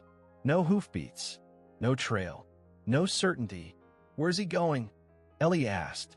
Samantha blinked hard, trying to silence the scream inside her ribs. "He's already been," she said softly. The words fell from her lips like confession. But what did that mean? Was it a vision? A test? A warning? Why now? Why like this? Her hand instinctively went to her chest, where the small silver locket lay cold against her skin. Inside was a photo, not of a child, not of a creature, but of an ultrasound. One no doctor ever verified, one no hospital ever printed. A grainy silhouette of something that never should have been, but had been, still was. She thought of the note Ethan had received days ago.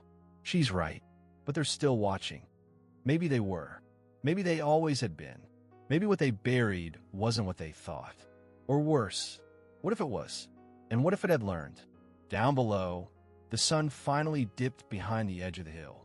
The wind stopped, and Samantha asked herself a question she didn't dare speak aloud. Not because she feared the answer, but because, what if someone else answered? If the dead can return, what else might they remember? The house had settled into a rare hush. It was early, just after dawn, the kind of stillness that didn't come often in Wyoming anymore. Samantha stood barefoot in the kitchen, fingers wrapped around a chipped ceramic mug. She hadn't sipped the coffee. It had gone cold, but holding it made her feel like things might be ordinary again. For a second, maybe, but nothing had been ordinary since the field, since the hill, since the horse that never left a footprint. Her eyes drifted to the wooden table by the window. It had scratches along the edge from when Ethan built it too fast, too proud. He'd joked about sanding them later. He never did. The marks remained, flaws turned permanent, like most things they try to forget. There, in the center of the table, lay a piece of paper. At first glance, it looked like just another drawing. One of the hundreds her kids left scattered through the house like breadcrumbs from their strange imaginations. But this one was different. The paper wasn't crumpled. It hadn't been stepped on, or folded, or left beneath a bowl of cereal.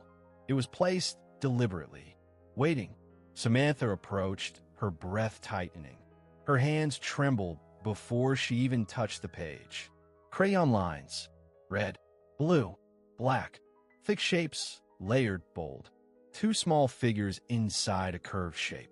A round belly, a womb, and then, leaping from the curve, a horse. Dark, powerful, Madare, but not terrifying, not monstrous. The children had drawn it smiling. Samantha dropped to the chair like her bones had given out. She read the small writing scrawled at the bottom, clumsy letters formed with effort. We dreamed it. We remember. Her pulse pounded in her ears. She stared at the paper as if it might change, as if the image might rearrange itself into something more digestible. But it didn't. It stayed exactly as it was. A message, or a warning, or something else. Noah and Ellie were still asleep in the other room. She could hear the soft thump of a foot kicking against the wall. One of them always moved in dreams. The other never did. Which one had drawn it? Or had they both? She didn't teach them this. She had buried the truth beneath silence, beneath a field, beneath the kind of grief that doesn't even have a name. They had never seen the creature. Not really. Had they? Then how? She looked again at the horse on the page. The legs extended, the tail lifted, the body arched forward. Not like it was being born, but as if it was leaving. Freed. Escaping. Breaking loose. Was that what her children remembered? Or worse, what they were being shown? A sudden crash upstairs made her flinch. A toy had fallen. Or a picture. Or something else entirely. She stayed frozen in the chair. The air in the kitchen felt tighter now, as if someone or something was holding its breath. Had she ever told Ethan about the first time she saw the sonogram? The technician had gone quiet. Too quiet. Then he'd smiled too wide, too fake. You're just further along than we thought. But she wasn't. She never was. She had measured every date, every shift in her body, every lie she had to say aloud to make others comfortable. And now, years later, her children were drawing things they couldn't have known. Things no child should ever recall. Unless it hadn't been forgotten. Unless the thing that was buried had never been buried at all. What if? What if they weren't dreaming? What if they were remembering?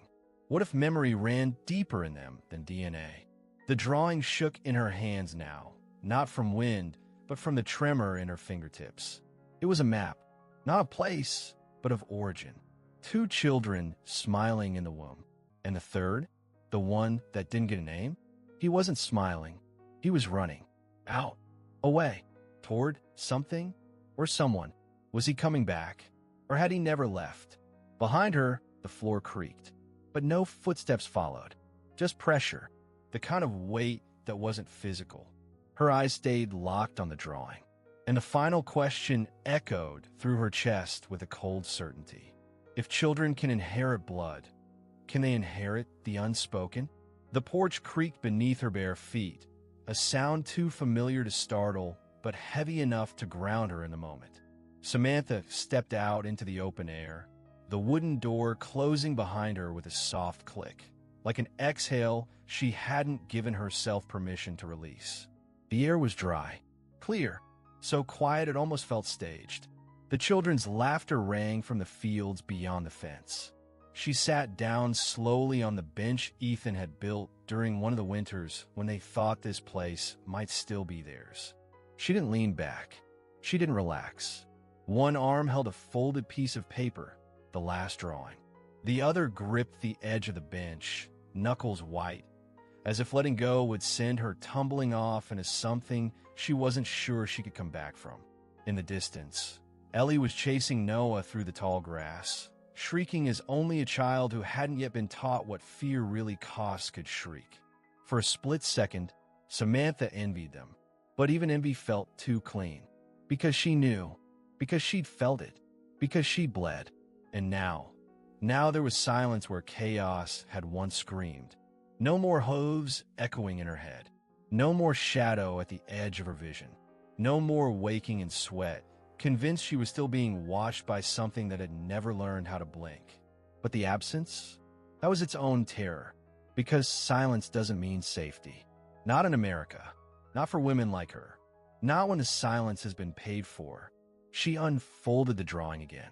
A womb. 2 children smiling. A horse in flight. It should have been nonsense. Crayon fiction. But it wasn't. It was the most honest thing she had in her house. Her thumb traced the figure of the horse, pressed deep with black crayon until the paper had nearly torn. They had felt it. The children. They had dreamed it, remembered it, carried it, even if no one had told them how, even if she had tried not to. Behind her, the floor inside creaked. Probably just the cooling of the wood. Or not. Her eyes never left the paper. A neighbor once said she was lucky to have survived. That most women wouldn't have. But was that the word? Survival?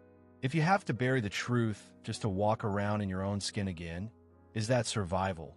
Or just another form of extinction? Ethan had once said, no one's going to believe it anyway. Not unless it happens on camera. Well, it hadn't. There were no recordings. No grainy proof. Just her body. Just the torn skin. Just the memory of a scream that no one else heard. No, not just. There were the children. The drawing. The way Ellie sometimes looked at animals with too much knowing in her eyes. The way Noah talked to himself like he was never alone. They were proof. Living. Breathing. running through that grass like nothing had ever happened. But something had, and pretending it hadn't, that was the story everyone wanted. But not her. She looked back out to the field, the place where it had ended, or where it had started. The dark horse had vanished. No prints, no explanation. Gone. But what does it mean to disappear when the thing you represented refuses to? When the idea refuses? She clutched the drawing tighter, the edges crumpling beneath her palm. They had tried to bury it all. Her voice, her pain, the child that wasn't human, but also wasn't just a myth. They had buried the creature, but not the meaning. She had once thought of it as a curse. Now she knew better. It was a mirror, a weapon, a secret torn into the light. She stood slowly, wind catching her shirt. She looked again at the sky, wide, blue, unforgiving. And then the words left her lips, steady, not whispered, not screamed, just true. They buried the creature, but not what it meant. It came from inside me, like everything a system tries to erase. It grew in the dark, was born in pain, but it lived, and it still lives as long as someone remembers. Then, silence again, but different this time. Not the silence of erasure. The silence of a storm already breaking, somewhere no one was watching. So here's the question. What happens when the thing they feared most turns out to be the thing they needed to face? And more importantly, what happens when the next girl remembers everything? Now I want to hear from you. Have you ever felt like a part of you was silenced by something the world chose not to see? Have you ever carried a truth so powerful that no one had the courage to accept it? How would you react if your pain were treated as madness, yet still left real marks on the ones you love the most? Leave your comment below. Which part of Samantha's story touched your heart the most deeply? Was it her quiet courage? Her love for her children? The creature no one dares to acknowledge? Or that final sentence that echoes like a scream the world tried to silence? If this story spoke to you, if you felt something you can't quite explain, subscribe to the channel and turn on notifications. Because here, we tell the stories the world tries to bury, but that need to be remembered.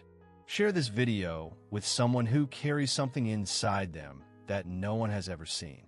Someone who needs to hear this. You are not alone. And before you go, ask yourself, what part of me still lives in the dark, waiting to be seen?